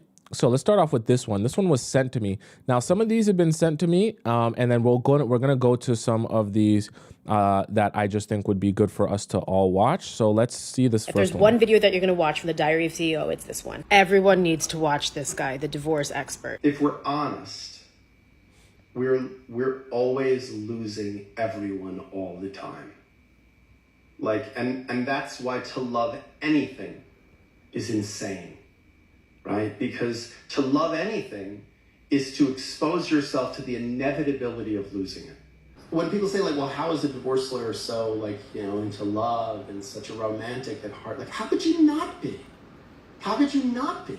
When you're confronted every day with how fragile love is and how transient it is and how powerful it is. It means so much to us. So much of what we do all day is to find love and to be loved and to feel worthy of love. And then we have it and we just kind of forget we have it until it's going away. And then it's too late or it's gone. And now it's completely too late. Like if you realize, is it Pablo? You're done. Yeah. If you realize how amazing Pablo is when Pablo's gone. Shame on you. I don't know if you ever read Thich Nhat Hanh's work, the Buddhist monk. So he, as a Buddhist monk, has this mindfulness exercise. He says, when you hug someone, think about the fact that they're there and you're hugging them. Then close your eyes and they think about that they've died. Damn. And this is the last time you're hugging them before you let go of their body and it's taken away. Damn. And then remember that they're alive and you're hugging. To me, like that, if we could just have that presence of mind when it comes to love. Like love is not permanently gifted, it is loaned. And the people you love, the dog you love, the people, they're loaned to you and you're loaned to them. And if you could just remember every day to treat it like something that's impermanent and that you're losing all the time. Like, because I'll tell you something, I think it's insane to love anything because of the pain that it's going to cause. But oh my God, man, I love that pain because it means I got to feel it. We all forget that I have an infinite capacity for love. No matter what I lose. Damn.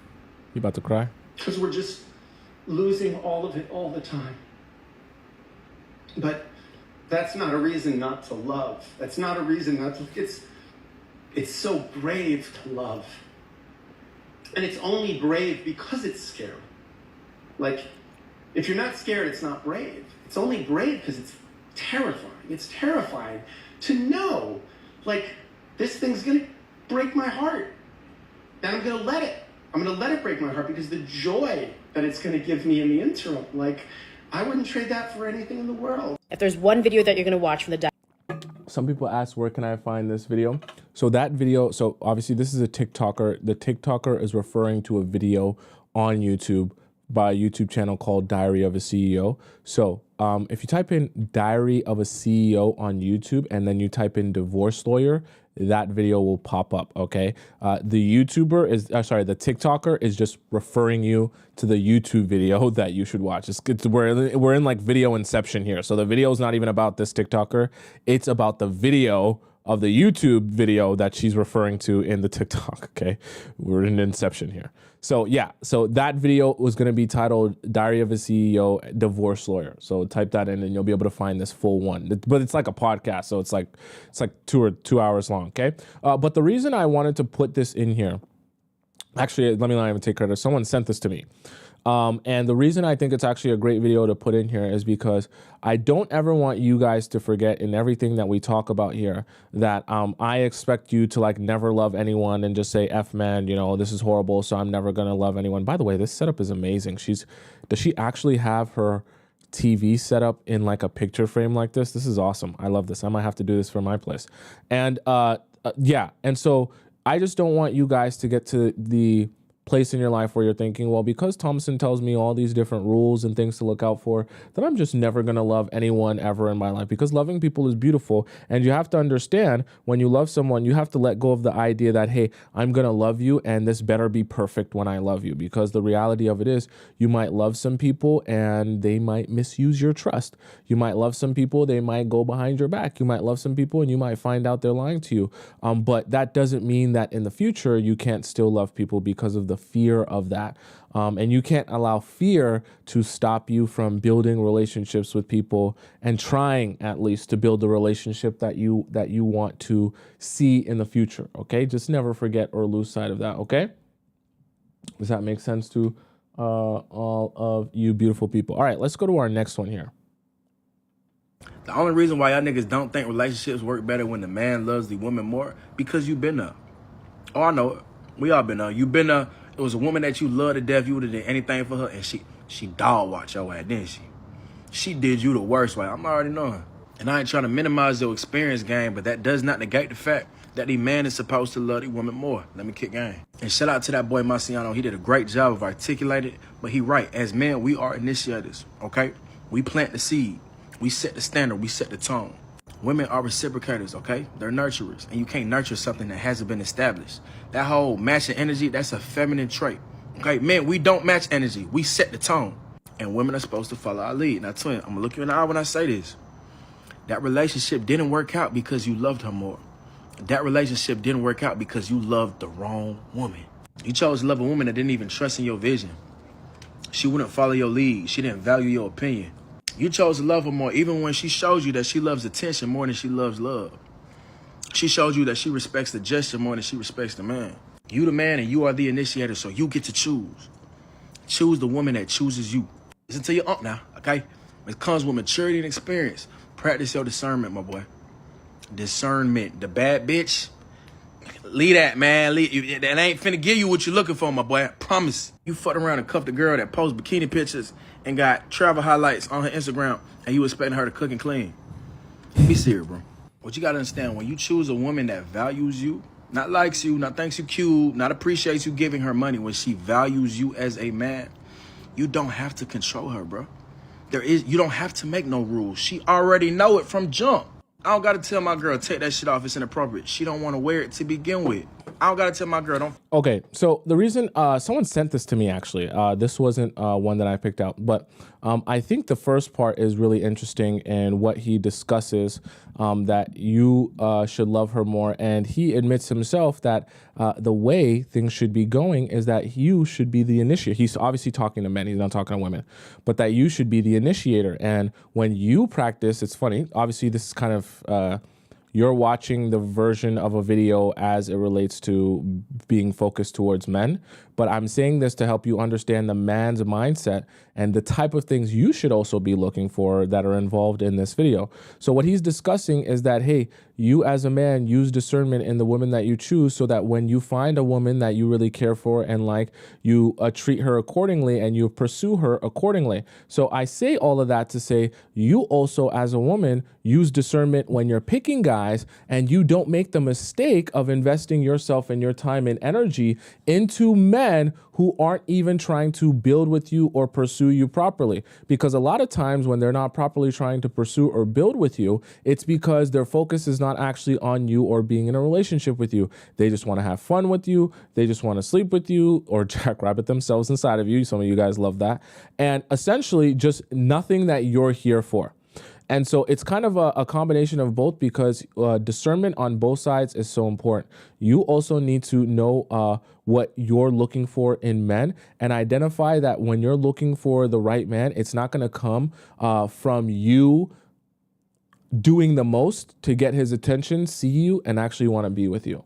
That when you find the right man, it will be because he has pursued you, chosen you because he sees something in you that he wants to build with. And you won't have to be doing the absolute most, bending over backwards and forwards, scrubbing the floor and all that other extra stuff, okay? We don't want you doing any of that. Here's what you text a man after he ghosted you. What's up, I'm Eli. I'm a personal development coach that works with women to better understand men and themselves to make love and dating a little easier. So he ghosted your ass. I know it sucks. It's terrible. It hurts. It's like, wow, you gave me this energy. You gave me this time just for you to just dip out, just for you to just show me, when that makes you feel worse. It makes you feel little. It makes you feel like, what should have I done? What could have I done? But wait a minute. No, this is disrespectful and ratchet behavior. First and foremost, I'll say this. You don't have to message anything. Don't give him more energy. Don't give him more time than you already did. He knows what he's doing. He knows ghosting is wrong. He knows he wasted your time. He knows he's doing all that because his tail's between his legs and he's running for the hills and he hopes you don't reply. But if you're like, Eli, I'm seething. Eli, he needs to know. Eli. Don't give him the emotional response. Don't give him this power that he has over you of being pissed and upset and all that. You regulate that with yourself. He wants this pick and prodding of emotional response. You need to keep it calm and cool and just be straight up. Hey, based on your lack of communication, I could see that this is over. But also on a second part, this is over because that same type of communication is something that doesn't work with me. Now, I wish you the best, and I hope you get to work on your communication if you ever want a healthy relationship going forward. So peace and love. Don't say the peace and love, but I usually, whatever, that's a little different. But what you're saying is you're keeping it to the point. You're being at your highest self. You're not succumbing to that emotion, and you don't want to waste that emotional energy. And if you're still thinking, no, I need to get out, put all this emotional energy towards you. Don't give him more calories. Burn those calories for your damn self and go for a walk, shake your ass, go enjoy life, go get some mimosas, hang out with your girls. Dive into this next chapter because this is over, and guess what? He showed you his capacity, not what you deserve, and it didn't match yours. So see this as a blessing. He showed me who he was. and save me a whole lot of time in the process. And is this a man that I would want to spend a long-term relationship with? Are these qualities that I would want inherently in my offspring? Hell no, I want no dusty-ass sons and kids. So thank you for being gone. And put all this energy towards you in the next chapter. Go shake your ass and drink a mimosa. Okay, I like the concept of what he said here. However, in its execution, I do disagree with Eli. I just don't think that, I know in an evolved, mature world and communication world, the best thing to do when someone ghosts you is to like, oh, well, I'm just here to tell you that I don't appreciate your communication style, and I just think it's not going to work for me, and I just feel like I'm going to have to end this relationship. Okay, like, let's get real. The best thing for you to do in a situation where someone ghosts you is just to never speak to them again, okay? And when they text you again after ghosting you, just ignore it, block it, delete it, remove it, don't look at it, move on. Why? Because the best way to show someone that you've actually moved forward is just to move forward. So it's part of the reason why I want us to always differentiate when we're talking about situations and strategies when a guy just pulls away from you and you want to figure out how to like deal with that like we did today, versus when someone like ghosts you, or let's say someone just disappears on you and you're like, oh, this is over. How do I make him like regret losing me or something like that? You make someone regret losing you or realize that they don't have you anymore by just not allowing them to have you anymore in any capacity. Because here's the thing, what Eli is saying is amazing in theory, meaning that in theory, it would be so awesome to just, when you ghost someone, and you say this mature response that would be it. But the reality of it is, if someone comes back into your life after ghosting you, what do you think is one of the first things that they're going to do if you respond with, hey, your communication style is this and I'm not messaging you because of that? They're going to say, oh, no, but you didn't realize that my grandmother passed away last week, which is why I didn't message. And the week after, I lost my job, so I couldn't message then. And then the week before, I was going through a crazy thing and I was in they're going to bring to you all the excuses of why they couldn't do it, why they ghosted you, blah, blah, blah, blah, blah. And essentially what they're going to do is they're going to reel you back in. And so you waste a lot of time and energy sending that whole message out, because all they're going to do is defend themselves and explain themselves and try to make you feel guilty and sorry for them so that you re-entertain, them coming back into your life because they're in a desperate place. If you're going to actually move forward, then you just move forward by not saying anything, not by sending him a long, thought out message. As soon as you start thinking, hey, I'm gone for good, I'm going to send my long thought out message, just delete it. Because if you're actually moving on, just move on. I know some of you want closure, but at the end of the day, a lot of times when you try to give closure to a situation, the guys in your life are going to use that as an opportunity to reel you back in. For some of you who are a little bit emotionally weaker, it's going to be very difficult to say no to guys when they're reeling you back in with all their different strategies. Okay, so just don't do that. Don't do that. Just if you're gone because he ghosted you and he comes back, just be gone. Okay, don't do that. Okay. Next year, fellas, never send her. You guys wait, I'm curious for those of you guys who like Benny and some of you like Nico. Who do you guys like better? Do you like Benny better or Nico better? I don't know which one is that you guys like better. Tell me in the chat. Fellas, never send her a selfie. Ever. Under any circumstances. I'm about to give you 3 reasons why you never send her a mother effing selfie, bro. Number 1. Why did someone send this to me? Someone sent this to me, and this is Benny talking to guys, okay? She's going to become FBI and look at all the problems with your stupid selfie. She's going to look at the way your hair flips. She's going to look at your stupid eyelids. She's going to look at your silly ass motherfucking smile. She's going to look at everything, and even in the background, she's zooming in and everything. Bro, it's all an issue. She's looking for a flag. She's not looking to qualify you. She's looking to disqualify you. You must understand this, man. You are fucking up a potential good opportunity because your stupid ass selfie. What? Number 2 is because it's hitting the group chat immediately. ASAP Rocky. She's adding your ridiculous selfie to the group chat. And not only do you have one FBI, now you got 8 FBI agents that are convincing her of why you look like an idiot. Yes, everything about you. They're all doing their own FBI work. They're all looking in the background. They're all looking at your silly ass, stupid ass face. You think it's a cute smile. It ain't a fucking cute smile. They're all roasting your ass. Bro, roasting you. And number 3, you ain't cute, bro. It ain't cute. You ain't as cute as you think you are. That's it. Fellas. Okay. That's pretty funny what he said there. But I think it actually speaks to a deeper point. You guys know I like to get deep on the show. And it speaks to a deeper point, which is that just don't focus your time and energy on trying to be the most interesting person over text, whether you're a man or a woman. It just really doesn't serve you. And a lot of times you'll end up either miscommunicating, misinterpreting things that are said, or just giving one another the ick, because this can happen on both sides in many different situations. So I feel like the sentiment here in reality is to focus that time and energy not on trying to craft the perfect selfie or trying to send the most interesting, enticing message, and just actually focus on meeting that person in person. So if magically I was speaking to a whole bunch of guys, I would advise them, don't be focused on how to be the best texter, be focused on how to take them on the date the best and have the best in-person chemistry. That will get you way farther than anything else. And it's honestly the same thing for you as well. I wouldn't want you focused on being a great texter, and I damn sure don't want none of you sending guys pictures in the mirror with your pants at your ankles. I know some of you are horned up in the chat. I know that.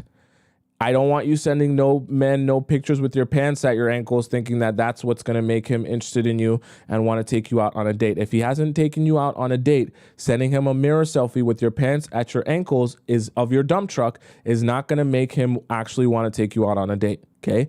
Don't be so horned up that your judgment gets clouded. I don't want that for you. Okay, let's do a couple more here that I just saved. Before we hop into our next segment. Oh, no, that's a whole bunch of me. That's a whole bunch of me. Let's see the ones that I saved. Okay, yeah, there we go. So some of your favorites here. Men are only supposed to make your life easier. If he is difficult, he is not your man. He is a wild beast. Oh, okay, Christian. Okay, Christian. All right. Wild beast for the men who are difficult. Okay. well, I want to help him and I want to be here for him. Oh, okay, mama girl. Okay, trying to be his mom. Are you a princess or are you his mother? You don't even have a man helping you out. You don't have a man to be your king, and you're out here babysitting this grown-ass man? Okay, go prepare him for his next woman, because that's what you do when you try to piece a man together who hasn't even made a legal commitment to you. He's not protecting, he's not providing, he's doing nothing for you, and you're sitting there sewing him back together. Disgusting! Step into your queen energy now, and that's exactly what happens. Now. Women will put a man together, he drops her, and he goes and he finds a woman who he can show off to. Oh, look at me, I'm all put together. And he was put together on the back of another woman. So who do you want to be? Do you want to be the sewer putting him together while he disrespects you and acts like a fool and then goes and gives king energy to someone else? Or do you want to be a princess? Do you want to be the woman he shows up and he's ready for? Because that's what you're worthy for. But it's all about your self-worth. Are you going to accept whoever? Are you okay with a man just showing up and treating you disrespectfully? Are you just going to give in because he's hot and he knows how to lay it down in the bedroom? Are you going to be a princess? You let me know, because you're worthy of a king. Now you need to realize you're worthy of one. Men are... Someone said in the comments here, she said, I need this as my alarm clock. That's pretty funny. So this is Christian Walker. For those of you guys who don't know, if you guys are on TikTok and wondering what his at is, just go over and watch the stream on YouTube right above my head. And it's just my name. And then you'll see what the creator's name is. His name is Christian Walker, but I don't know how to say this entire thing. But so Christian made some great points here in that you have to understand that when men approach you, you have one of two choices. You can either stick by and try and build him up for the next girl. Because if you're thinking that, oh, I'm going to endure this and endure that and deal with this disrespect and let him treat me anyway because I'm a ride or die, eventually what's going to happen is he's going to ride the wheels off with you waste your time, and then he's going to go and evolve himself for the girl who's not going to accept anything but the best. Because guys might be emotionally stunted, but they're actually not stupid, meaning when they identify you as someone they can hop into your life and do the bare minimum for, they will do the bare minimum for you because that's all you ask of them. Now, when they meet a new girl that they really want and the only way to get access to her is to do a whole bunch and a whole lot for her, they will be forced to meet that standard. Now, I'll warn you, with that, with great power comes great responsibility, like Spider-Man said. So, or Spider-Man's father, stepfather, grandfather, whatever. And so I say that to say, when you are the girl that only accepts the highest of the high in your life, you have to understand you're going to come across a lot of men who are only looking to do the bare minimum, and you're going to have to turn them away. So that might be very painful for you, but you have to realize you're doing it for the greater good. That's the most important part that Christian doesn't explain here in his video. It's hard to say no to majority of men because majority of them are going to come to you thinking about how they can give you the bare minimum and still get access to you. You have to be so strong and solid within yourself that you say, I am going to say no to you, despite the fact that I'm single, despite the fact that I feel like a lot of guys I'm coming across are all looking for the bare minimum. I'm not going to break. I'm not going to fold because there will be a great man that comes along in my life and actually is prepared to do the hard things necessary to be with me and pursue me. Not one of these other men who are only looking to do the bare minimum, because that's where the frustration for you sets in. Because as time goes on and you meet more and more men who are looking to do the bare minimum, you start thinking to yourself, well, Tomisin, like, I'm making these men do a lot. Like, don't you think maybe my standards are a bit too high? No. The moment you start thinking, oh, well, maybe I should take it easy on them, that's the moment you get taken advantage of by the next guy.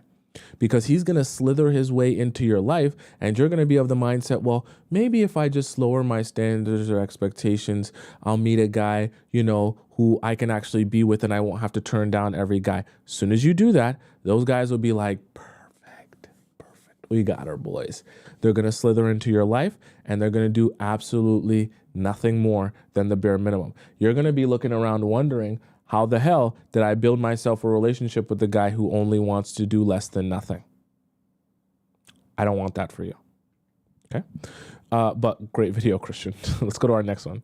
Things girls do when they don't like you. So this is a part 2 to a video that Sarah Lauren, it made, she didn't make it yesterday, but we watched her part 1 yesterday. And I made one the other day as to things guys do when they don't like you, and it made total sense. But we had a lot of people asking about things girls do when they don't like you, so here goes. Number 1 is when they invite you to group activities. If they do not want to hang out with you on your own or go on a date or just do one-on-one things, it's because they want to put you in the friend zone. They want to keep you around, but they don't like you like that. So they're going to bring you to friend group things, but not one-on-one. Okay, actually, I think that's a great point, because some of you that like a guy that's in the friend group can misinterpret his interest level in you because, you're getting along and it's a friend group, but with the actual intention of like building with you, because hanging out with you consistently in a friend group doesn't mean he actually has the level of interest required to date you. And sometimes you can trick yourself into thinking he likes you because he's hanging out in the group and you guys have chit chat and maybe flirt, but it's not like that.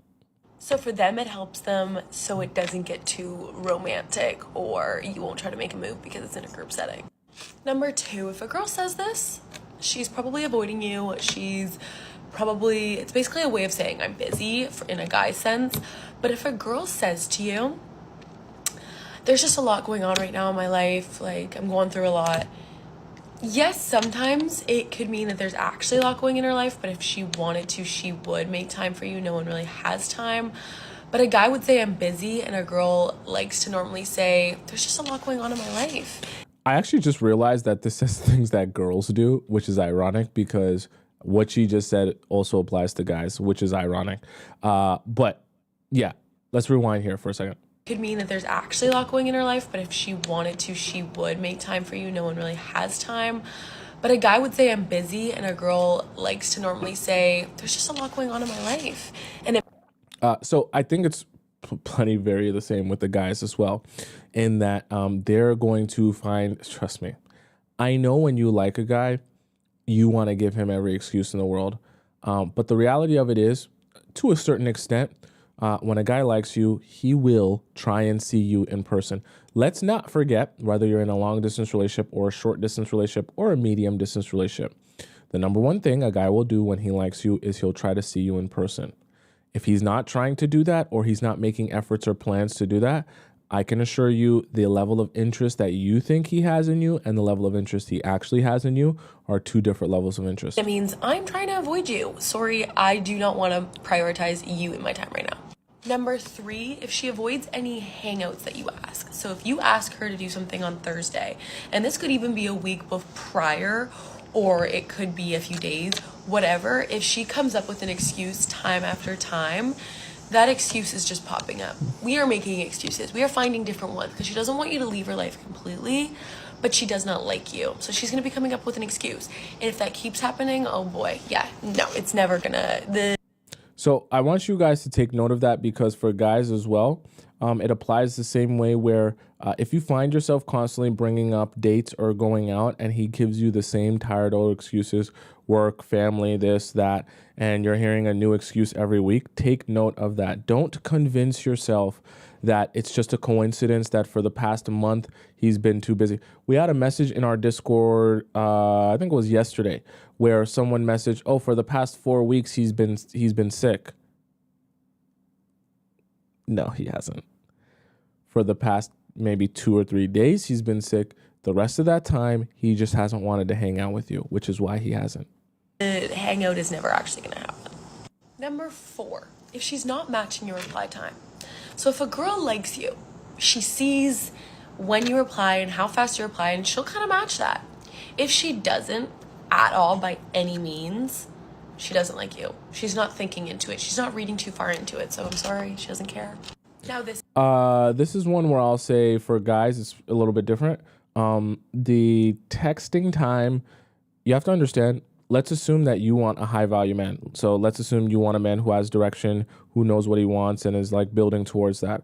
Not every day of every second of his life is going to be spent on texting you. It just can't be if he's going to be a successful man.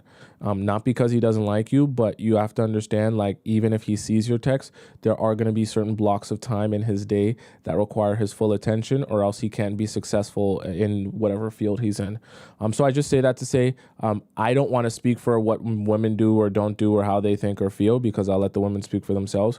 But for the guys, they're not necessarily going to be, matching your text frequency all the time, even if they like you, simply because a function of him being a high value man, however you want to think of it, or just a guy with direction, like he has to have some focus in his life that isn't just let me respond and text all the time 24/7. Okay, keep that in mind. Funny one.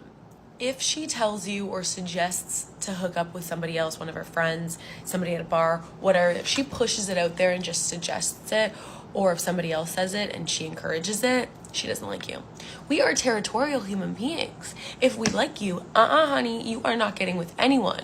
I want you in my space. You're not going in anybody else's. So if they suggest it, they don't like you. And last but certainly not least, if she picks arguments on the littlest things, if you say something or act a certain way or take your socks off weirdly or put your shoes somewhere, and she picks an argument time after time consistently of something that you do that's the littlest thing, she doesn't like you. She's annoyed. She has the ick, honestly, quite frankly. So everything that you do that's a little bit different will give her that ick, and it's just going to be causing an argument, and she doesn't like you. So... Is that facts? I don't know. Someone said, I'm the, Imani says, or she's just a Virgo. That's pretty funny. The last couple, I don't know, because I don't know the equivalent for guys. We're not going to do any of those things, but interesting. Oh, I guess this is facts. Okay, so thank you. I learned something new today. Thank you, Sarah Lauren, and thank you, chat. Listen, the most popular... Listen. I'm just playing around. The most charismatic... I'm sure Eli has some great information here. the dude that gets all the ladies are the most insecure guys out of all of them. I'll explain. And I'm going to explain because it's going to help you out a lot in your dating and how to connect with the right person and how to really read a dude. And it's just going to make your life a lot easier. And it's my birthday. I'm going to bless y'all with some real deep knowledge right here. And in case you don't know me, I talk about love, dating, relationships, and how to be a better you. Former bad boy, now turned personal development coach. You got to think, a man who uses all of his time, all of his resources, and all of his energy to seek and obtain women just for casualness, a night, or what have you, what does it really say about him? How much does he really appreciate and respect his time, his body, his priorities of what he has going on in his life? Because I will say, and I will speak this in a personal way, that when I had the most amount of ladies, that was me at my worst. When I was dating and hollering and doing XYZ, that was me at my worst. I was charismatic. I was cracking jokes. I was doing all that. But I was at my worst. I was my most insecure, and I didn't love myself the most. Why? Well, it's because I needed women to show that I mattered. I needed to be liked by someone in order to know that I have value within myself, because I couldn't look in the mirror and see the value in myself. I thought I was only as good as many people as I can get, because I couldn't look in the mirror and said, I love you and you matter and your body matters and your time. One of the reasons why I tell you guys to avoid dating apps is because for men, that one thing's quick and easy. And also, like he kind of mentioned here, Eli, the men that are looking for a lot of validation. Think about how much easier it is to get validation from 500 women all around your city and other cities when you can just message them, even go out on dates with them and validate yourself through them because they swipe right on you or they like you or they chit chat with you. And so the reason I say that is because you can end up meeting someone in such a darker place from a dating app simply because they know that they can go there for quick validation. Because guys also enjoy validation the same way that women enjoy validation. Okay, so but they're using it to prop up their own ego. So imagine if a man is of that mindset, like he kind of mentioned, quantity, because for guys, it's about quantity. So yeah, you can have, date some, you can sleep with a bunch of 8s and 9s or whatever you want to describe it as. But you also want to keep the quantity up, because it's not just about, for the guys who are players, it's not just about sleeping with 1 or 2 good looking women. It's about sleeping with all the good looking women around town, right? Even the ones who people might consider to be average. So I'm saying that to say, don't make it easier for men to categorize you as part of the quantity. Okay, that's why I say that. I know time matters and your spirit matters. And this is a common issue with so many men. They have the need to fill this void for other people to fill it, but because they can't do it themselves. So part of the reason why I tell you guys don't validate guys. Like don't be looking to go on the first date and tell them how amazing they are, because that's what some guys are looking for, the ego boost. Just know that if these men hurt you, or they try to play these games, or they try to do whatever, it's not because of you. It's because of the lack of security and maturity within themselves, because they haven't done the work to respect and honor their spirit and time. So they don't take it personally, and see this as a blessing if someone disrespects you, that you were able to dodge a bullet of someone who was not ready to love you the way you were supposed to be loved anyway.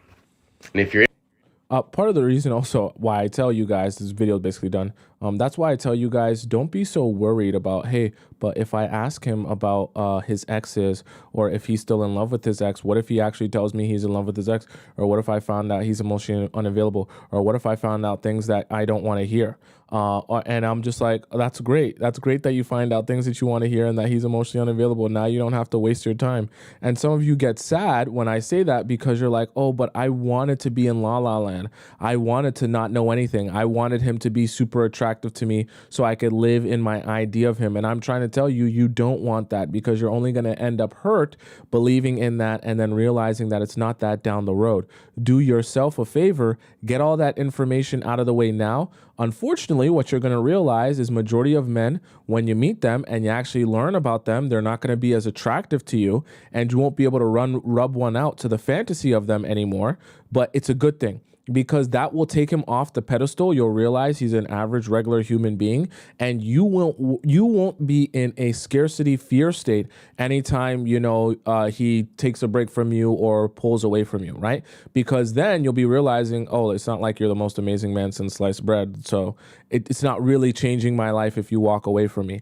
And I'm not saying that to say you should never love a man or care about a man, but when you make someone real in your own mind and understand they have real flaws and they're not perfect, and even some things they do give you the ick, it makes it a lot easier to deal with the push and pull, especially when they pull away from you. Okay, let's go to our next one here. So many women are more focused on how they feel than what he said. Steven Speaks. I like Steven Speaks, man. So many women are more focused on how they feel than what he said. He could say, I don't want a relationship, but if she feels, but we could be great together, she will hold on to that rather than his actual words. We have to start to understand we're not wired the same way. If I'm a man, my goal Okay, I like what he's saying so far. is to get more emotionally in tune with you, because I know that sometimes a woman is not going to always use her words to explain how she's feeling. She wants to That music is so loud, I don't want to get copywritten. Sorry, that's why I'm pausing it. pick up on things, because women pick up on things. Women see the details, so they want us to see the details. For women, she has to work on being more logical with her approach with him. So many women. Okay, so I want to point out a couple things that he said here, one of which I think is the real thing I want to discuss. He could say, I don't want a relationship, but if she feels, but we could be great together, she will hold on to that rather than his actual words. So this is something very important that we just talked about. And some of you asked the question about, and my answer sounds silly because the logic is actually pretty simple. When a guy tells you he's not ready for a relationship, when a guy tells you he's you're unsure of what he wants, or he just wants to have no pressure or whatever, any of these stupid, silly stuff that he'll say, what he's telling you is exactly what you're going to see in the future. So believe him when he tells you that. So when a guy's telling you he doesn't want a relationship with you or he's not looking for one, don't then continue investing your time in him, thinking to yourself, oh, well, I guess we'll just go through this thing where we kind of have a thing, but we're not really in a relationship. And also, do not convince yourself that, hey, both you and him are doing a thing where you build it's not serious. You guys don't need to take it seriously because you're not looking for anything serious, because you know what will happen. You know what will happen. I've been friends with you all for so long. You should know by now what will happen. You're going to have a lot of fun for months and months and months. And all of a sudden, after months of having the time of your life, you're going to say to yourself, wow, this was really great. I'm having a lot of fun, but I would like to have more than just some fun. And then you're effed. Because once you do that, and you ask for more than fun, when that's all you've been doing is having fun, he's going to say, whoa, here, Missy, you've been giving me you for free for the past how many months? And when I say you, giving him access to you for free, he's going to tell you, I'm not paying for a subscription or putting in real effort or investment in you when I've been getting you for free for all this time. And then you'll be like, Tomisin, what do I do now? What you should have done is taking it seriously from the very beginning, not start building or investing your time with someone that you're like, oh, it's not serious. It's not serious. It's not serious. It's always serious. Always take your time seriously. Okay, let's talk about a man who's texting you. Oh, it's your other favorite guy. It's Nico. You to potentially be in a relationship versus a man who's texting you just for something casual. Welcome to the Daddy Academy. So the way to tell the difference isn't in the subject matter, okay? Because a guy could still text you the same way, whether he wants a relationship or casual. He's still going to be flirty, still going to be fun, good conversation, hopefully. But a guy who you're just seeing casually and just wants to hook up and just have fun, he isn't always going to be actively setting up the next time he's going to see you. A man who's dating you seriously and really wants to get to know you and wants to make sure that he's going to see you again, you're always going to have that next date planned. Like, you're going to be texting and having good conversation, but you're always going to know when you're going to see him next. A guy who's dating you casually, he's going to be kind of aloof. Like, you're not really going to know when you're going to see him. The consistency is going to be a little off. And when that happens, ladies, a lot of the times you then start to chase and pursue seeing him again. You shouldn't have to do that. The difference between a man who is seriously dating you versus casually dating you is a level of effort. And part of that effort is that verbal communication reassurance of when you are going to see him again. Let's talk about a man who's texting you. Okay, so I think he brought up some really important points that I want you guys to use so you're not confused. Because sometimes when you're casually texting a guy and you're expecting a date and nothing is happening, and this is the funny part. This is the really, really funny part, actually, comical, is that a lot of times you can end up casually texting with a guy you met on a dating app, which is why some of you become so confused, because you're thinking, wait, but if you're on a dating app, that should mean you want to be dating. So why am I casually texting with you after meeting you on a dating app? If we met on a dating app, that should mean you're trying to set up the next date. So you're confused and you're thinking maybe he's got an issue. So maybe I should text him instead. Because if you're on a dating app, you do want to date. So maybe you just forgot or you have something's going on. And that's when you start losing. So because now because of the way you met him on a dating app, you're beginning to justify why he's not actively trying to set up the next time he sees you. So what do? You reach out, you message, you call, and what happens? This is actually the horror story that happens, is that he does respond and he says, oh yeah, that's true. We haven't gone on a date.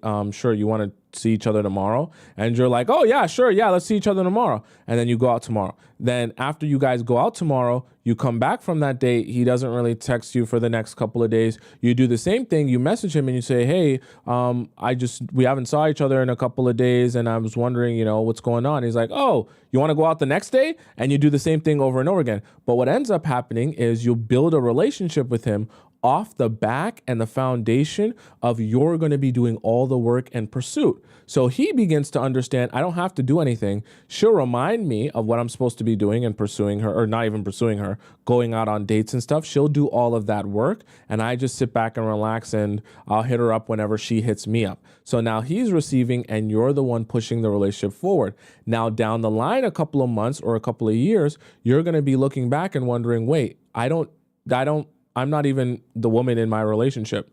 I'm the boyfriend and the girlfriend. I plan everything. I take myself out and him out.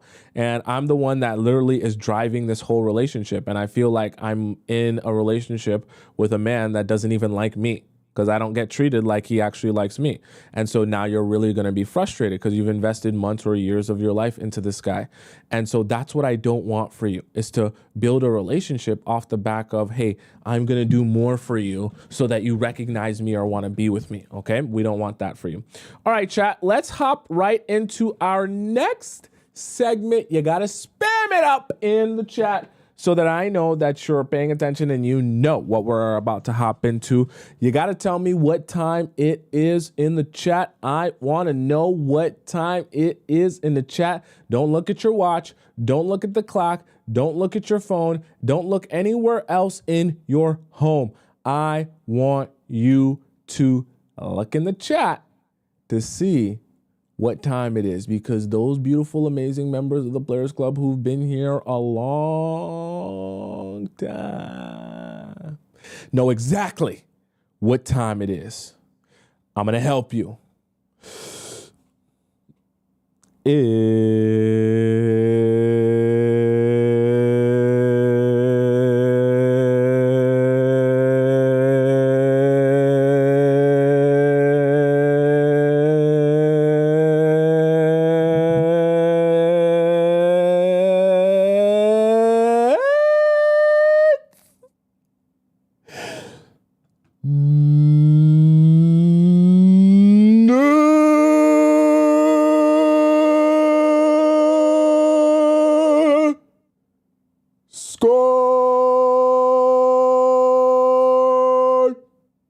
time.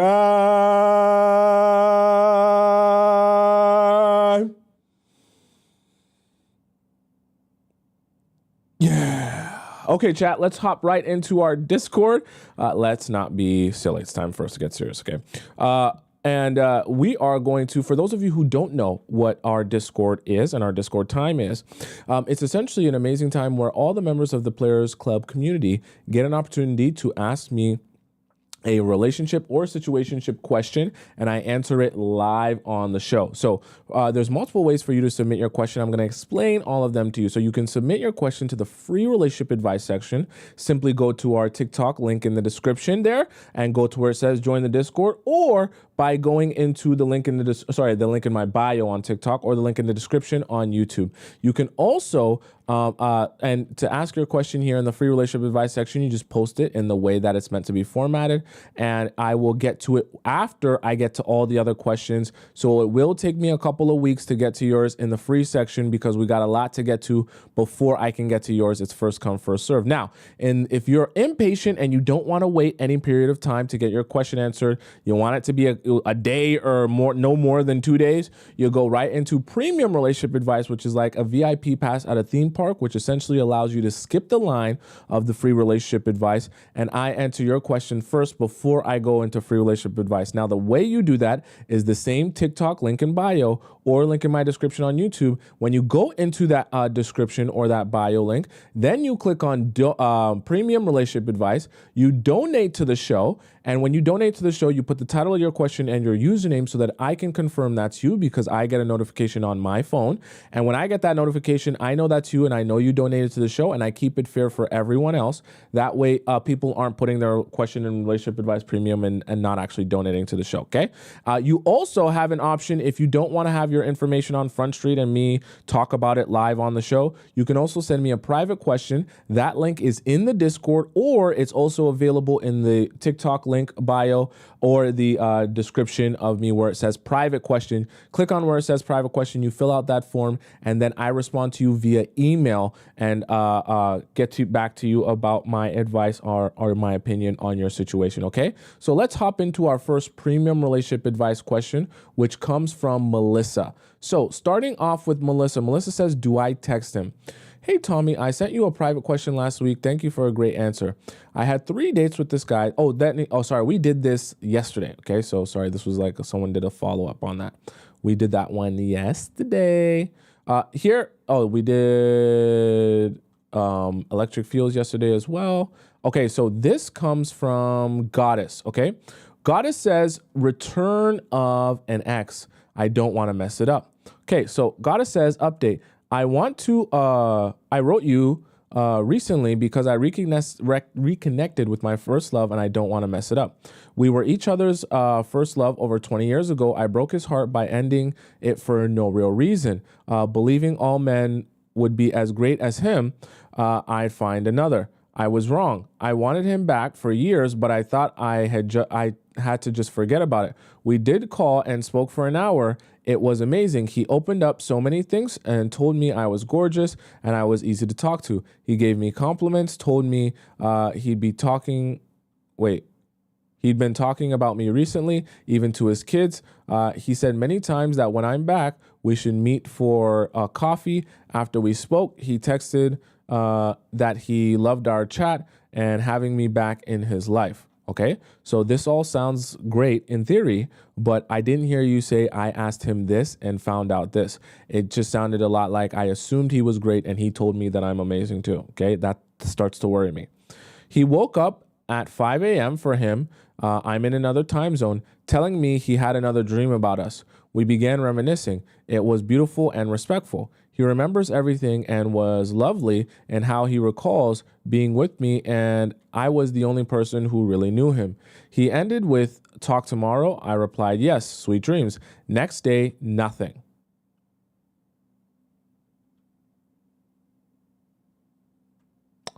What I tell you, chat, gotta start asking questions. He texted me a day later. I didn't get the message until 9 hours later. I replied with, talk this weekend, ? Nothing. I really don't know what to make of this. Is he into me? Should I break my rule and reach out? I don't even know how to respond to this properly when guys do reach out. I know I need to focus on being sure he's right for me, not the other way around, but I'm unraveling. Inside, I'm going crazy because I want him back. I'm keeping busy and having a great life, but I just don't know how to keep this simple pace normal and how I'm confused because he's pulled away after so much loneliness. Please tell me some steps to take so that the contact will be maintained and we will fulfill plans he's outlined when I'm back in my country in a couple of months. How do I keep him interested and reaching out? Please help. I truly value what you're doing, especially for people like me who have had no healthy role models to follow regarding relationships. Thank you so much for your message, Goddess. So let me keep this simple for you, Goddess, so you can follow. First of all, you should watch all of today's show because it perfectly applies to you and everything that you need to focus on. Now, the other thing that I'll say here, very important specifically to you and your situation. This is the thing you have to understand. You first met this guy over 20 years ago. You need to know people can change drastically in 20 years. And I know that in your mind, you're feeling like, oh, I've met you before, so I know you. You can't make that assumption. When you meet someone 20 years later and reconnect with them after 20 years, you have to assume you're starting from zero because you have to be aware that so many experiences and situations can shape and mold that human being that they can end up being drastically different than the person you once knew. That's not a crime. I just need you to be aware of that as a reality so that you're not thinking, oh, we met 20 years ago and we got along then, so that should mean that we're perfectly fine to be in a relationship now. Not necessarily. He could have been through situations and trauma and experiences that shape him into be someone that you don't like or you don't want. And so you also don't want to make the mistake of, see, what you've done here is time has also healed the situation. I'm sure when you were with him, there were some things that bothered you about him, or maybe you just didn't like as much. It's just impossible for someone to be perfect. Now, I know you acknowledge that you broke up with him for no real reason, but see, here's the other thing. As time goes on, it becomes easier to forget the bad things, and suddenly it's easier to just remember all the good things that happened in your relationship. And so I just say that to say he definitely wasn't perfect. Nobody is. But you've started to fantasize about him and fantasize about him because he hasn't been there and because he hasn't been a part of your life. So yes, you did experience it. I'm not saying that you don't know him or your experience isn't real, but now because it's been so long, you've been able to build and build and build a fantasy of him. Okay. And the thing about it is, in this 20 years, you're not actually knowing him or spending time with him, but you're fantasizing about him. And so now notice that in your message, when you talk to me about your experience with him, all you did was talk to me about him talking to you. He opened up and told you things, told you that you were gorgeous, right? And that you were easy to talk to. Notice that all the things you mentioned here, and this is very specific, and I want you to notice this, Goddess. All the things you mentioned here were things that will make you and your ego feel good and validated. Told me I was gorgeous. Right? Told me I was easy to talk to, right? These are going to validate you, make you feel good about you. He gave me compliments. Are you noticing a theme here? Everything you're mentioning that he told you and discussed with you, you're imagining as amazing conversation because of how it serves your ego. Not that you're a bad person, but I just want you to recognize the difference between having a deep conversation about something real or how he really feels, or having conversation that feels amazing because of how it serves your ego.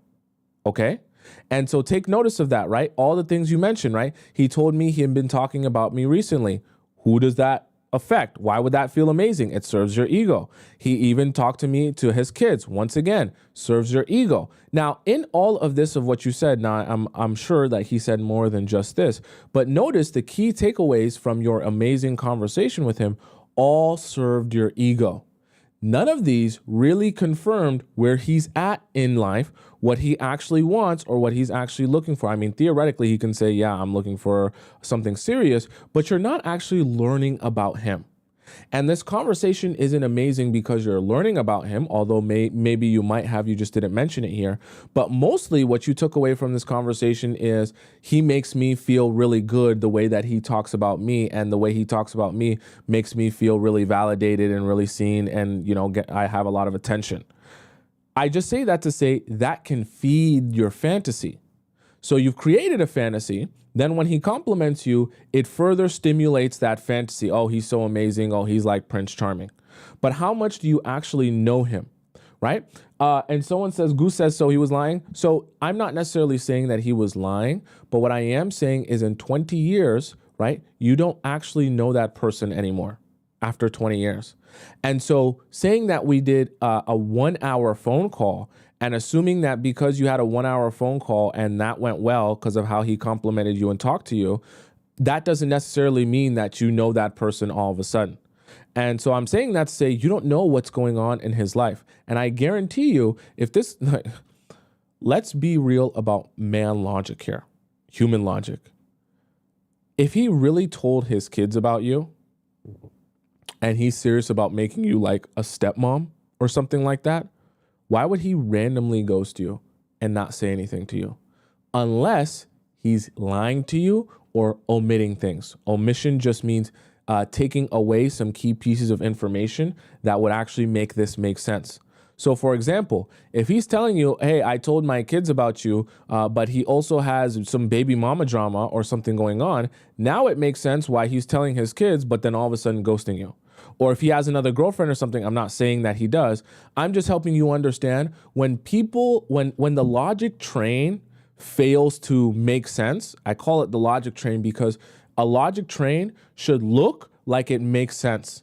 Meaning when you hear someone tell you a story or explain something to you, you should be able to follow how that logic makes sense and how they came to that conclusion or did those actions.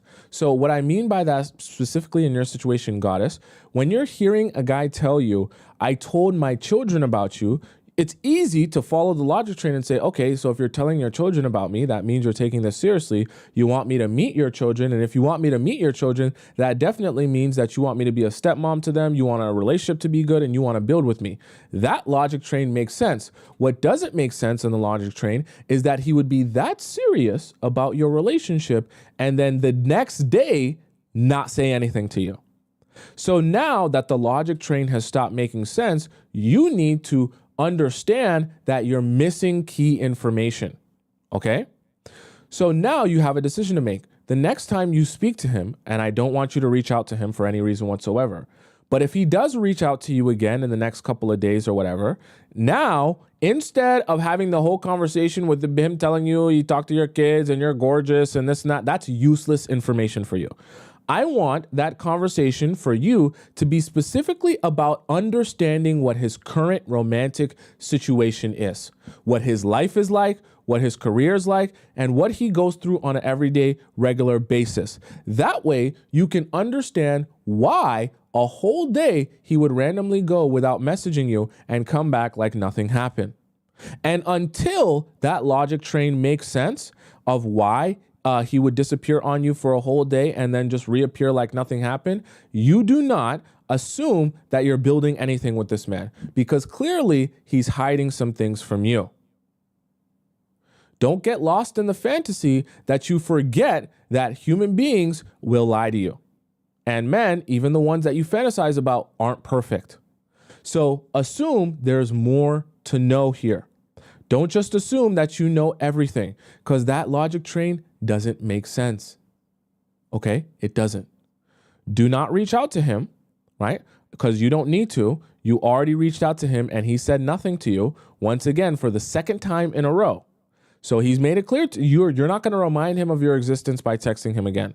Now, if he does contact you again and reach out to you and try to call you, this is your time to ask a whole lot of questions about his romantic status, his last relationship, and where things stand now. Because do you know what you can do in 20 years? You can get married and get divorced, get back together again, and be in a whole weird situationship with your ex-fiance or, ex-wife.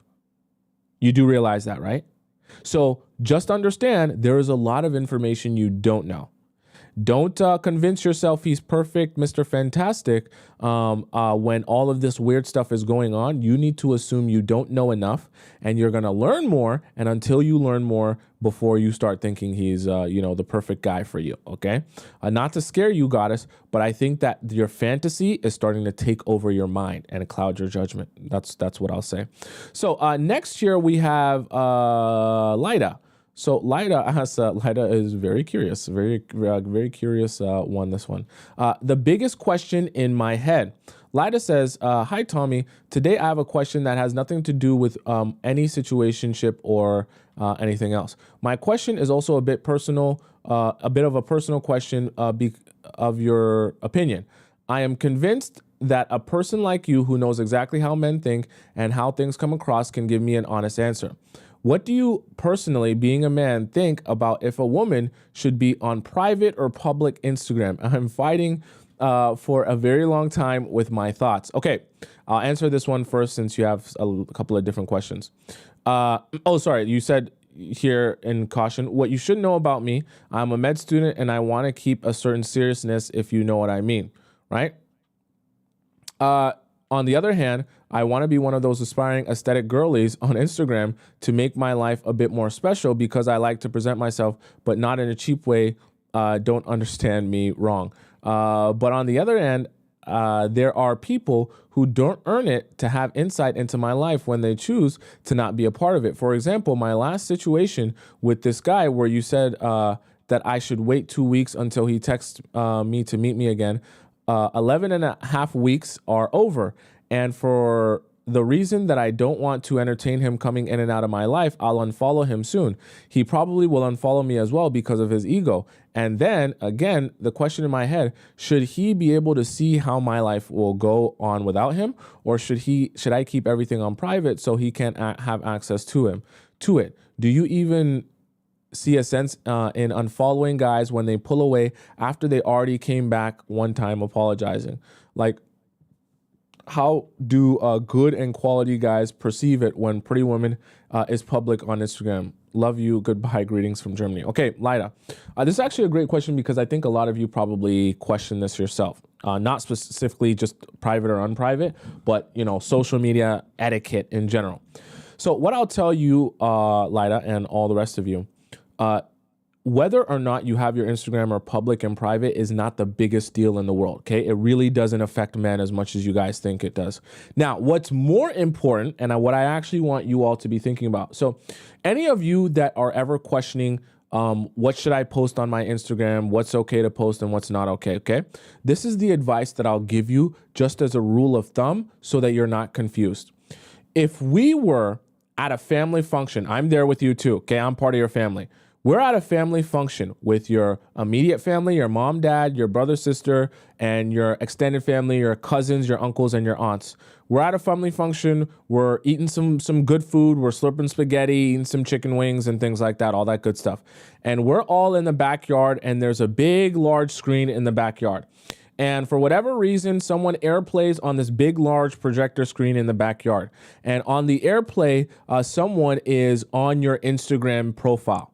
And they're scrolling through your Instagram profile in front of your mom, dad, brother, sister, me, your uncles, your aunts, and your cousins. All your extended family is there. And we're scrolling through your Instagram profile, picture by picture, post by post, story by story. Would you be embarrassed of what is on there, or would you be perfectly fine with them seeing what is on there? Okay? Meaning, do you think that represents you how you want to be represented or seen? Or would you be embarrassed of how that represents you? Because that will tell you if there's a misalignment between who you are and how you want to be perceived or what you feel comfortable being perceived as. Because you have to understand what's on your Instagram and your social media is a digital representation of you. So if you feel uncomfortable with that digital representation of you when people that are close to you are seeing that, then that should tell you there's misalignment there. Now, if you have no problem with that and you're like, hey, Tomisin, I like to dress how I want to dress and I don't have a problem. Who sees that? If it's my mom, dad, I'm going to dress how I want to dress, talk how I want to talk, do what I want to do, perfectly fine. I'm not telling you how to dress, how to talk, how to walk, how to post on your Instagram. All I'm saying is you should be able to stand by that as a representation of you and not be embarrassed or shamed by that. If you feel shamed by that or you're embarrassed of that, there's misalignment there. If you're perfectly fine with how that represents you and you're like, that's me, that is me. I hope you guys scroll through it 100 times, 1,000 times, because I don't back off of nothing I said on there or nothing I did on there. Perfectly fine. I love that for you. And I want that to be that representation of you, okay? But if that doesn't feel authentic to you or you feel embarrassed or shamed about that, there's misalignment there. So keep that in mind when you're thinking about how to set up your Instagram profile. That's for Instagram, Snapchat, whatever social media you have, okay? That represents you. And if you don't like how that represents you, then you need to make some adjustments there. Now, as it relates to, like I said, private and public, that's irrelevant. Guys don't really care about that, okay? They care more about when they get there, what does it look like? Now, for your own sanity, specifically Lida, if you are not talking to a guy anymore, this is the mindset that I adopt and I think would be beneficial for all of you. When you're scrolling through the people that you follow, if for those of you who like to follow people that you meet on Bumble or Hinge or Tinder, honestly, be so for real with yourself. When you're scrolling through and you're like, yeah, I met this guy off Bumble or Hinge, and honestly, we talked for a little bit, but now we don't do anything but watch each other's stories, just unfollow him. Okay, just unfollow him, because there is no more purpose to following a guy that you once talked to from meeting on Hinge or Bumble, and now you guys don't talk anymore. It's just a pointless activity. Like you had an opportunity to get to know each other and go out on dates. Clearly you didn't. That's not really your friend because you don't really know them or have really any mutuals with them. You're just keeping them on there for what? So start thinking about your social media like with a purpose. Am I following people that have purpose in my life, that I actually know them, have met them, or they, like we talk or can help each other with stuff? If not, then there's no point me having randoms on my Instagram profile that I'm following. Now, you can unfollow them if they choose to continue following you, fine. If they unfollow you, who cares? You already unfollowed them. But clear your life of clutter. Okay, that includes the people in your life and the people that you follow. Now, as it relates to whether or not you should keep it private or not, that just really applies to your own personal sanity. If you're okay with the guy who you don't talk to anymore watching your stories every day, and it doesn't really bother you, then you can keep your profile on public, let randoms watch your story, and you move on with your life. Now, if you start to get like almost like ticked off or kind of like upset that a guy who doesn't talk to you anymore will watch your story every single day, then private your Instagram, unfollow him, and remove him as a follower so that you don't have to worry about him watching your stories or seeing what you're doing if you know that irks you. Everyone's different. So for some of you that might irk you, put your profile on private and remove him as a follower. It's a great tool that Instagram and all these other places have. Okay, so you don't even have to worry about him still following you if you don't want to be seen by him when he's kind of just it's fizzled out with him. All right, so I hope that answers all of your questions there, Lida. Next here we have let's see, we have Uniquely, who sends in a question. She says, should I laugh or should I cry? Let's see. Uniquely says, hi, Tomisin. I need your advice. I recently went to a comedy show after work and I wanted to laugh and get out a little. Okay. However, to my surprise, the headlining comedian offered to buy me a drink. Initially, I turned him down, like while he was on stage. Was that part of the bit? That could have been a bit. Initially, I turned him down because I had already had 2 glasses of wine during the show, a little bit tipsy. But I didn't want to seem off-putting, so I accepted his offer and had another glass. After the show, he had a group of his friends and so he did this to you before the show? Okay. After the show, he had a group of his friends and I were sitting down around chatting for about 2 hours. After the venue had closed, this is after the venue had closed. It was pretty cool and I enjoyed being behind the scenes. It was cool. As everyone started to leave, he asked me for my contact info, so I texted him my phone number to him. However, I believe the third glass of wine had kicked in because I was saying random weird things.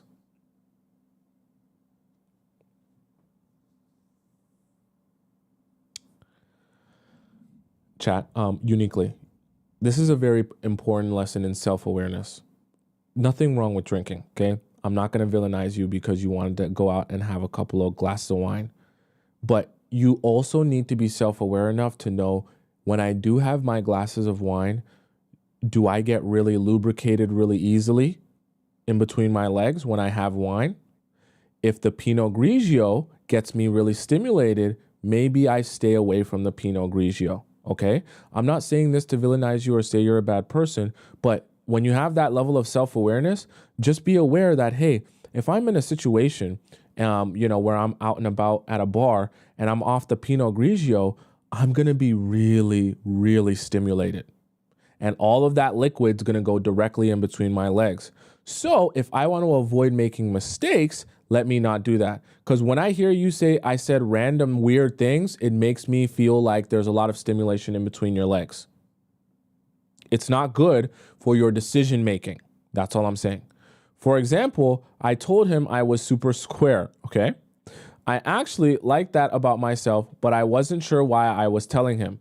He invited me to come to his house, and I turned him down. I told him I wanted to get to know him. He said we could just talk and I didn't have to do anything. Once we get the back and forth and he's trying to convince you, okay, let me let you in on a secret uniquely and the rest of you. Whenever a guy is trying to convince you that the process of getting to know you has to happen tonight, what he's actually trying to do is sleep with you. He doesn't really care about getting to know you. He just knows that if he doesn't get to see you and sleep with you now, he's never going to do it. Okay. And so he's trying to get this to happen tonight, which is why he'll make you feel like the urgency is to see and speak to each other and get to know each other all in tonight. Not tomorrow, not on Wednesday, not 3 days from now. No. He's got to get to know you tonight magically, right? Because you're so fascinating and so interesting. Okay. Not that you're not, but it's quite convenient for him that you're so fascinating and interesting tonight that he can't wait another day to see you. I told him that I definitely wanted to talk to him, but not tonight, another day, because it had been a long day and I was too tired. He asked me what I was going to do, and I told him I was going home to sleep like a regular human being should be doing. He asked me to text him to let him know I had made it home safely. Okay. I texted him when I got home to let him know I made it. It was about 3:30 a.m. So I didn't expect him to respond to my I made it home text. But it's been 3 days and I haven't heard from him at all. I have been doing nothing to contact him as you advise, but I thought that maybe he just isn't that into me since he hasn't reached out to me, and maybe he was just trying to have a good night when he seemed to be interested that night. Also, maybe turning him down was an ego bruise because it happened in front of all his friends. Should I assume that he isn't interested and move on, or do you think he's just been busy since he is famous? I'm actually glad that you added that part at the end if he's actually famous, because that is even more of a staple that he was only looking to spend that one night with you. Not to be me with you uniquely, I'm sure you're an amazing, amazing woman, okay? I don't doubt that. But telling you the truth as a man, if he's trying to press seeing you that night and then all of a sudden, magically, isn't it like magic how as stimulated he was by conversation with you and how interested he was having that conversation with you that night and how interesting you were to him. Magically, when he woke up the next morning, you weren't as stimulating and as interesting to him to the point where he needed to message you again, see what's up with you, and, have some conversation with you some more. Isn't it like magic how the interest wears off so fast when it's not that same night?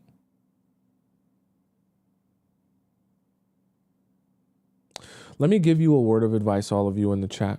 If you were to meet a guy at a club or a bar and he's trying to make it seem like he's having the best time of his life with you, right?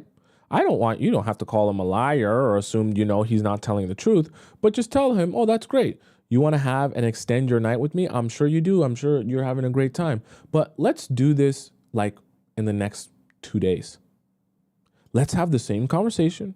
We'll go out, we'll have fun, we'll dance, we'll chit chat back and forth. Yeah, we'll do a thing. Let's do this 2 days from now and see how he reacts and responds to that. Because the reality of it is, majority of men who are meeting you at the club or the bar or even the comedy club, right? When they're pressing on seeing you that night, it's not because they're so stimulated or interested in the conversation. It's because they want to sleep with you that night. And their interest in you is going to poof magic. See, this was a comedy show, but they should have called it a magic show, because it's magic how poof his interest in you disappeared when he couldn't sleep with you that same night. That's not magical. He's like David Blaine. Okay? You thought you went to see Dave Chappelle, you actually went to see David Blaine. The guy that can make his interest disappear in an instant. Okay? And so I just say that to say, understand what that is and what that means, and don't be confused by that. He's just honestly not that interested in you. And couple that with the fact that, like you said, he's famous. If he's famous and he's a comedian, he's obviously going to be doing tours, doing different stops at different comedy clubs. So he's not really even going to have time to be sitting around and, dating one person in one city. Not that he wouldn't date you. I'm just saying, if he's famous and, he's a comedian and he's at these different country clubs and stuff like that, he's obviously moving around. And so if he's not messaging you the next day, it's because that's all he wanted to do was talk to you that day, see you that night, and then move on with his life, okay? Not that doesn't make you a bad person, but I just don't want you to keep wasting a time thinking that you're waiting for him to text or message or anything like that, okay? Next, let's hop into our free relationship advice section. I'm going to answer a few of these questions here. Let's start off here with, there was one that was really long that I wanted to do because it was so long. No, that was deleted. Oh, or was it? Okay, I think this one actually was meant to be answered. She just didn't lay it out properly. Okay. I think this is a doozy one. All right, chat. Let's try and get through this quickly here. So at the beginning of last year, we began to connect again via DM. He started saying something about my stories. We eventually exchanged. Can you resend your question? Because I'm not really sure what this is stemming from, EA Anonymous, because obviously the original message was deleted. I'm not really sure any of this, okay? Let's go to our next one. You guys got to make sure the question is comprehensive. It seems like you deleted the first part. Let's go to Amuda, okay? Amuda says, what should I do? Disappear? And what if he does text me? Feel free to comment on my post, please. Okay. Amuda says, 29-year-old female. Hi, Tom. I know I might sound desperate with this one, but I like your opinions. So a few months ago, I was at a store in the mall and a guy that worked there helped me. This is my go-to store for sneakers and gym stuff. I felt like he was kind of interested, but couldn't show it due to the fact that he was working. Okay, I'm not going to say that he wasn't, but also keep in mind that guys who work at shoe and sneaker shops, a lot of them, well, some of them, they get paid on commission. So if they sell you a pair of shoes or they get you a pair of shoes and they ring you up, they get a little bit of commission off it. I'm not saying that that was his reason for showing interest in you. I'm just saying whenever you're meeting people at work, just remember that they're working and they're getting paid to be there. Not that you're not amazing, but sometimes even me, okay, I'm a human being too. It's easy to get confused someone showing interest in you for the fact that they're getting paid to be there. Okay, let's go on. I did compliment that I liked his hair and he turned red. At this point, I wasn't even interested. I just liked his hair. Okay. So months go by and every now and again, I'll go to the store and every time I was there, he made a quick chat with me and went back to work. I was surprised he recognized me every time because there was a lot of time in between. And sometimes I came bare face and natural hair and sometimes make a full makeup and hair done and everything. To the sneaker store? I guess you're out and about.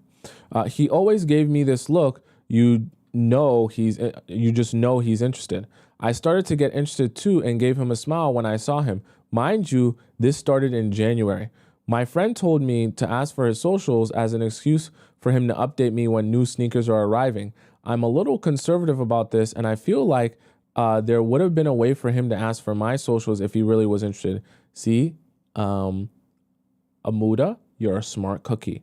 Because if you came in there multiple times like that, and you know that he's seen you in multiple different places at different times, he has had opportunities to message you, or not message you, to ask you for your socials and your number. So yeah, he might be giving you looks, but are the looks meaning translating to his actual level of interest that he wants to get to know you? Because at the end of the day, you might think he's cute, but you can't do nothing with the shy guy. Chat. You can't do nothing with the shy guy. Because when you have to get the shy guy to ask you out on a date and basically be your own boyfriend, that ain't gonna cut it. Okay?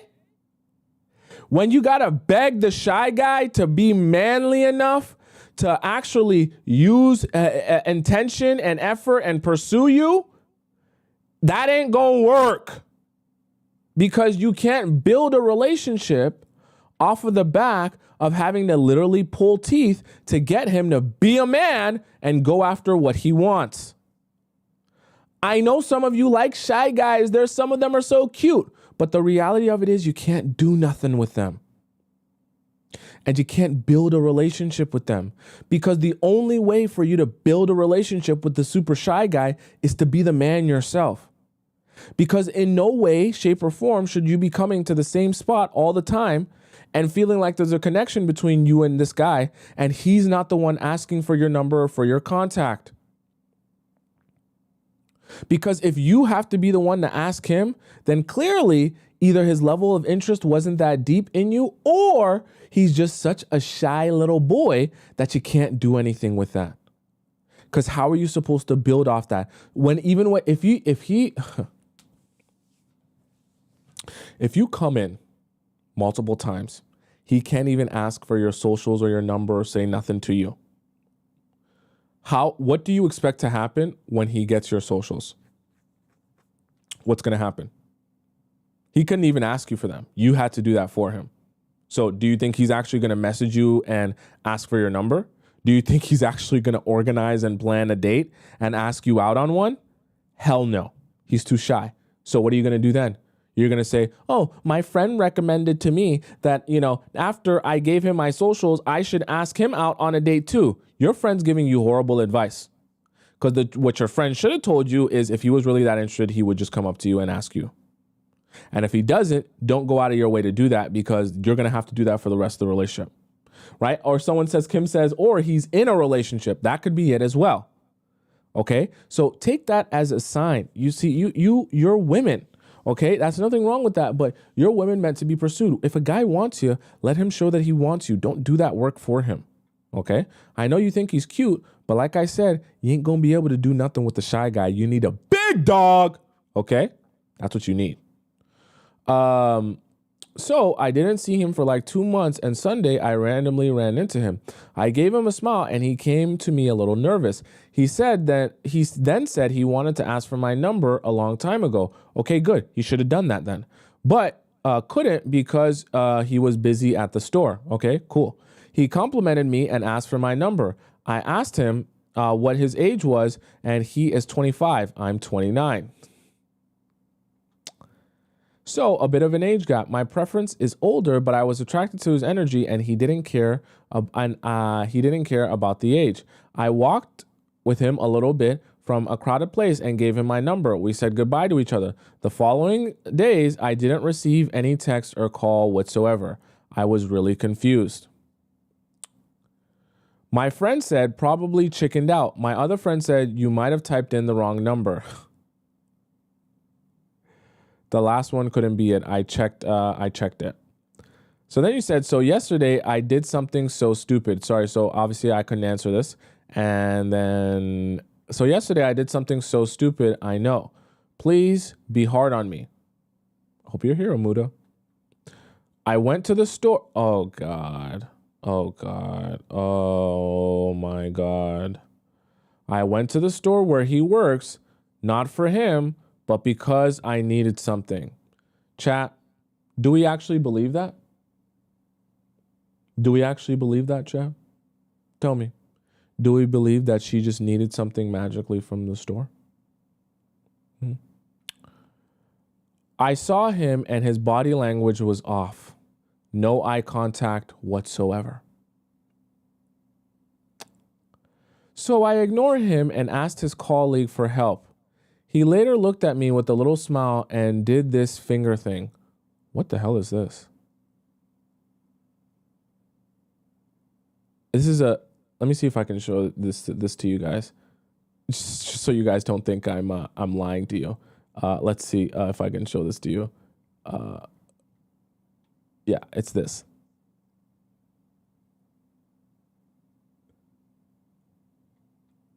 I'm so sorry. I clicked the link and this is what it took me to.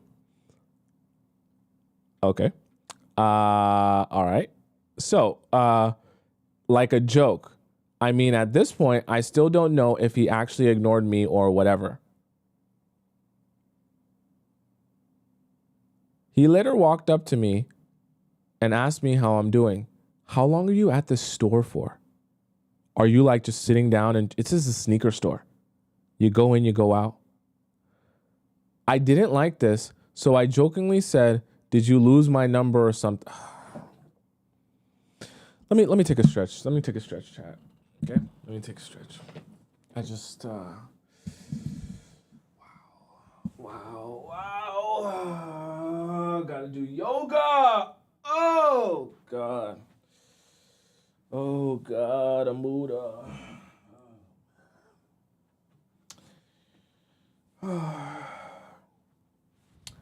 This is step by step of what not to do. What not to do when you see a guy that you like. Okay. Amuda, you see, you like him and you think he's cute.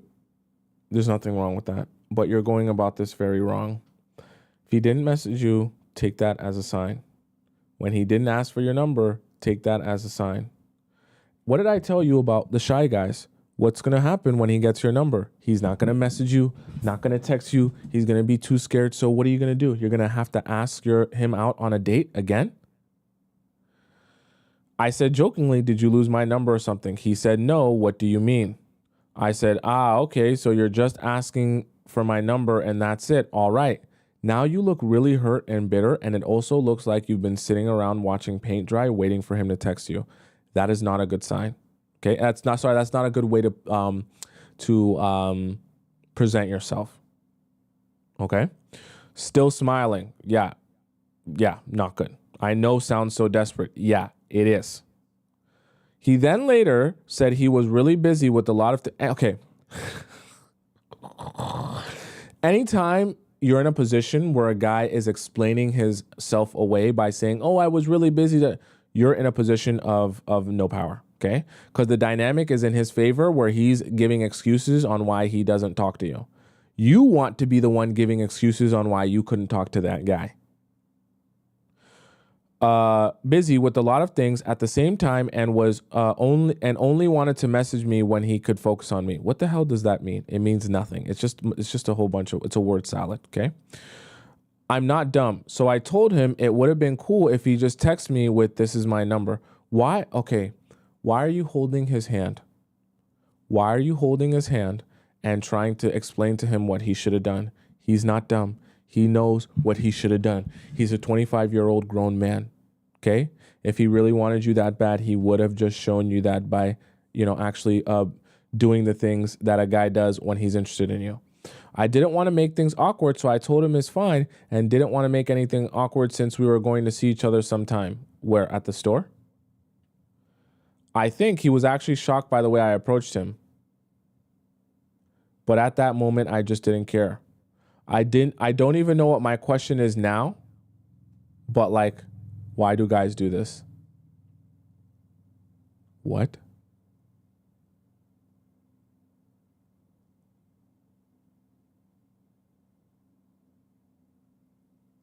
Amuda.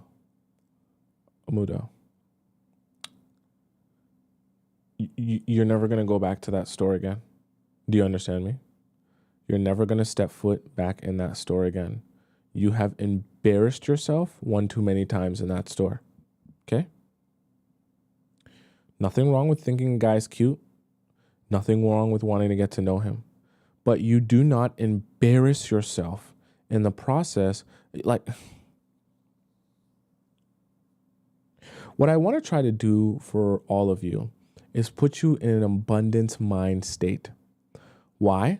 Because when you meet guys, I don't want you to feel so much pressure and anxiety that, oh my God, I saw a guy that I think is interesting and I think is cute. I have to make this work.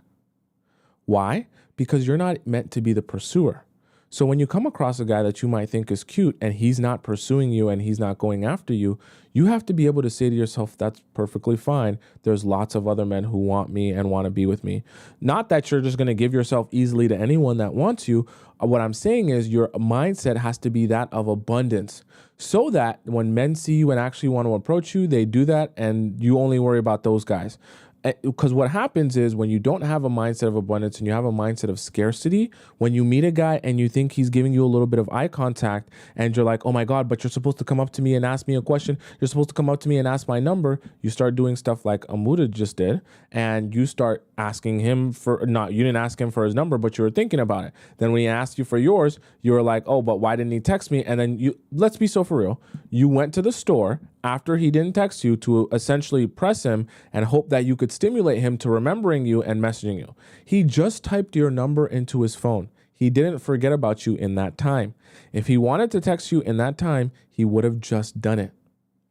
And I want all of you beautiful people to start realizing that the signs are signs for a reason. And to be able to trust your intuition and your judgment to spot when a guy's interested in you versus when he's not interested in you. I know, Amuda, that when you went there and you locked eyes with him, you wanted to believe in the idea that this actually was real and he actually wanted you for real. But the reality of it is, if he wanted you as badly as you wanted him, he would have done all the things that you were doing, pressing you, going to the store to see you, which is, and it's funny, I didn't read this message ahead of time, but it is precisely why I tell you all, why I just told you, Amuda, and I tell all of the rest of you, be weary, right? Just be weary and cognizant that when you meet guys or people in general, right, guys specifically, at their place of work, that it's exciting to flirt with someone at work because you're getting paid to be there. So think for guys, if they can get paid to be there and be horned up and have a little wank fantasy going on, I really mean this, even better. They're already going to be there anyways. So if they can do some back and forth flirting, right? This includes those of you who get in relationships or talking stages with guys that you work with. Because the reality of it is, for some of them, they don't actually want to be in a relationship with you. They just like having the wank fantasy.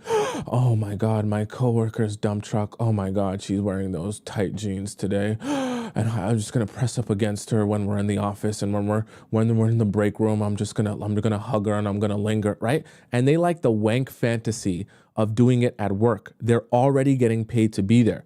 But if we were to ask them, okay, put that same girl not at your work, but you actually just have to like get to know her and go out on dates with her, they're like, oh no, I'm not trying to do that. Like, I just wanted the wank fantasy, like it's work, right?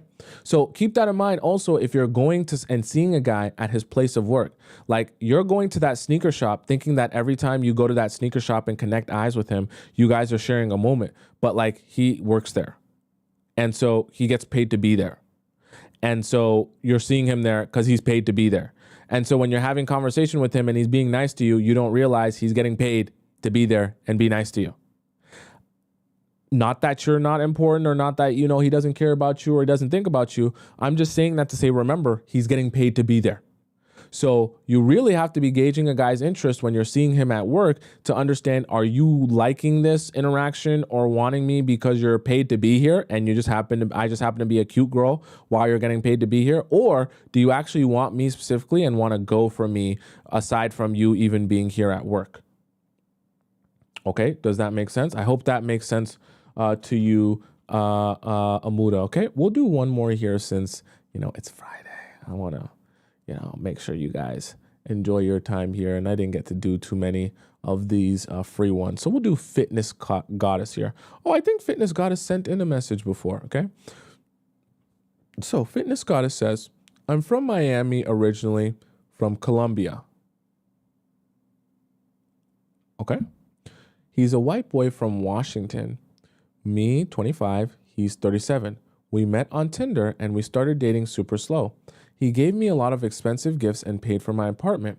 I was ignoring his aggressive behavior towards others because he's been generous and nice to me. Paid for your apartment. Okay, so rich man. We have been dating for 5 months now, and I still haven't slept with him yet because I'm naturally very skeptical of people and love to test them before I can give myself a surrender.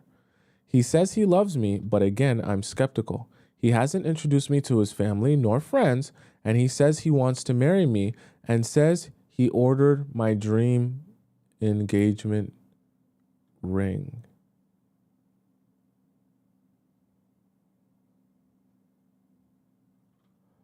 Okay, I know we're going to continue here. 5 months. He has already ordered your dream engagement ring.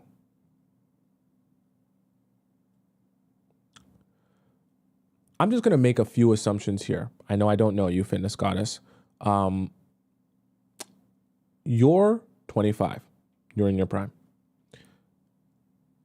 You're from Miami, originally from Colombia. I'm going to make some assumptions here. I know I'm just, that might not be you. Your name is Fitness Goddess. I'm going to make some few inferences here. I'm going to go ahead and make the assumption he is mesmerized by your dump truck, okay? I hear Colombia, I hear Miami, I hear 25, I hear millionaire, I hear Fitness Goddess, okay? Makes me feel like you've got a mesmerizing dump truck. And I feel like the mesmerization that he has of your dump truck is what's making him act very, very silly. I know he's got money. I know he's got, access and resources. Buying someone that you just met an engagement ring after 5 months is silly because you're not really going to know that guy after 5 months. And he probably doesn't even really know you. So you saying that you're skeptical, you should, because I don't even think this guy knows what he's doing and realizes how he's confused. Okay. And I feel like he's confused by your dump truck here. For 1 month, he got complacent and he didn't want to take me on dates. I pulled away and he corrected his behavior. I have pulled away so many times saying I'll break up to the point where he thinks I'm just bluffing because I broke up one day and then came back 2 days after. So you're showing him that you don't really mean what you say. I know. Then he started acting cocky. And one day at the pool, he called me R word and was grabbing me hard and I couldn't run away from him. This escalated really fast. I was scared and called security. That's horrible. That's a horrible sign. Then he tried to talk to me and I was just so hurt, but we started cuddling later. What is happening? That should be that. Okay. I know we talked about some of the other stuff was a little bit jokey. He's mesmerized by your dump truck, but that's actually a really big red flag. For him to get angry, and then, he calls you out of your name, and then coupled with that, he starts grabbing you to the point where you're literally scared and you have to call. If you have to call security because he's not letting go of his grip on you and you're actually scared, that's not, you were just angry type of thing. There's a difference between being angry and even being angry and saying some stuff that's overboard and being angry to the point where you're afraid for your life or afraid for your safety. Because what happens if you couldn't just call security? That should make you very, very, very nervous because he's a millionaire. So what happens when he does that in his mansion where nobody can hear you scream because there's no neighbors for miles?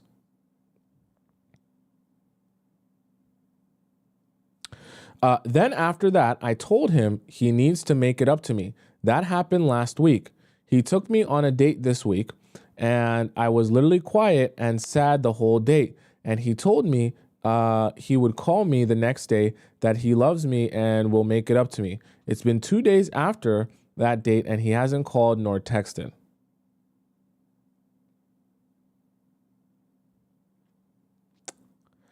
I think he's probably just pulling away to make me desperate.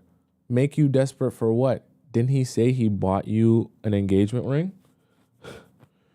In what world, Fitness Goddess, I know you're smart and intelligent. It's not just your dump truck. In what world do you pull away from someone you just bought an engagement ring for?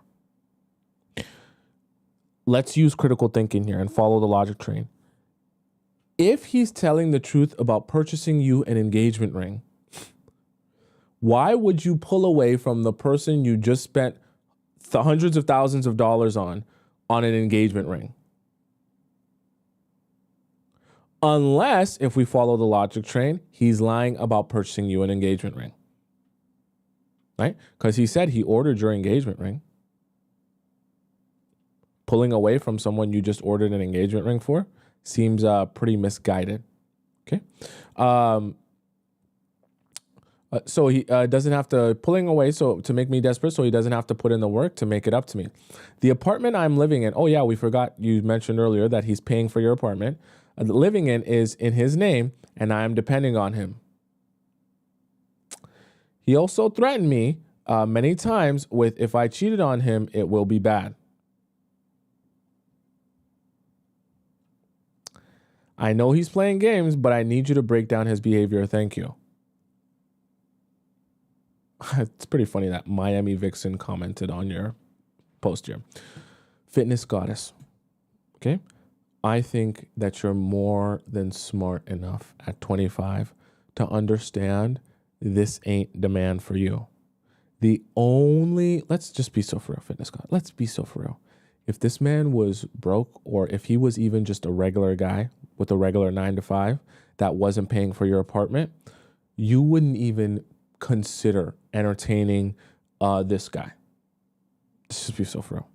So I'm saying that to say, recognize when you're sacrificing your morals and values for money, because that's what you're doing here. You would never, let's be so for, you would never, ever in a million years entertain yourself with a guy like this if he was just average and not a millionaire. So I'm not saying that you shouldn't want rich men or like rich men or anything like that. But recognize that you have now sacrificed anything that you actually wanted from a man in a relationship just to be with a guy who has money. And clearly you're very unhappy. So this relationship hasn't even, really begun for real yet. And you're already in a situation where you're very unhappy, very sad on a daily basis. But yeah, you wake up in your free apartment. But how much is that really worth to you? To sacrifice your happiness? And is that where you want to be for the rest of your life? Cool, you're with a millionaire who pays for your apartment. I mean, it's fun. You get to brag. You get to take Instagram pictures. You get to go to Nobu. Cool, that's awesome for a while. But after you take your Instagram pictures, and after your apartment gets paid for, and after you get some nice gifts, some nice rings, some nice jewelry, some nice designer bags, what's there left? Your happiness, your peace, how you feel about you, right? Your emotional state. If you don't want to feel like this for the rest of your life, you will leave this relationship and be glad you left it. If you're willing to sacrifice the rest of your life happiness to be and marry this guy, then do that. If you care about money more than anything else, and being with the guy who has money more than anything else, do that. But just understand your happiness will be gone. You won't have happiness. Not in this relationship with this guy. Okay? You won't have that. So you get one or the other, with this guy at least. You either are going to get, happiness by not being with him, but you won't get your apartment paid for, or you stay with him, but just understand how you felt, where you said you felt sad and, you've just been feeling terrible around him and you don't like how he treats you and you've been scared for your life at some times. That will be the rest of your relationship with him for the rest of your life. So you're 25 here. If you want another 75 years of sadness and unhappiness, someone even said it, isolation, being miserable, go ahead, continue your relationship with him. You'll have money though, so you'll die with money, but you'll have 75 years of being miserable. So if that seems like an equal trade-off for you, then continue being with this guy. If that sounds like a horrible trade-off and something you don't want to do for the rest of your life, then literally block this guy. Actually, sorry. I would actually advise for a step-by-step strategy for you to strategically move out of this apartment, rid yourself of any connection you have to him or any way he can kind of hold something against you, then break up with him, and then, you move on with your life. Because with a guy like this, you don't want to break up with him before you cut all your ties to him. So that's a very strategic thing that you must do, all right? So I hope that answered your question, Fitness Goddess. For the rest of you amazing souls, that's the show for today. I hope you guys got some value out of that. If I didn't answer your question and you want it to get answered ASAP, make sure you either submit your question to Relationship Advice Premium or a private question, because I'm going to be getting to all my rest of my private questions this weekend, okay? So if you want to do that, make sure you hit the link in the bio, go to a premium question or go to a private question, because those get answered the quickest, okay? Or the link in my description. For the rest of you here, if you guys want to follow me on Instagram and you want to see me on a more regular basis, my personal Instagram is Tomisin_Tub, just there on the top left corner of the screen and on the bottom right as well. You can follow me there and see everything I'm doing. For those of you who are on TikTok and you want to rewatch this show in its entirety, you just go over to my YouTube, type in Tomisin Atobatele. I think you can just type in my first name, honestly, now. Type in my first name and you'll be able to see my YouTube page. Go into the live section. You'll see this live stream along with all the other live streams I've done since the beginning of time. And the best part is you'll get the YouTube and the TikTok live chat embedded in the video, so you don't miss any moment of conversation, all right? I'm here every weekday, Monday to Friday, at 4 p.m. Eastern Standard Time. So I won't be here tomorrow because obviously today is Friday, but I will be here on Monday, and I will be posting on my YouTube page more videos and sessions from all the other live streams that we've done, okay? And I'm going to start adding some segments to the posts that I do on YouTube. So I will see you on Monday. Until then, goodbye for now. Arrivederci, hasta la vista, sayonara, salam, ciao, adios, arrivederci, bon voyage. And I will see you again on Monday at 4 p.m. Eastern Standard Time. All right? I love you. See you again later, okay? It won't be long till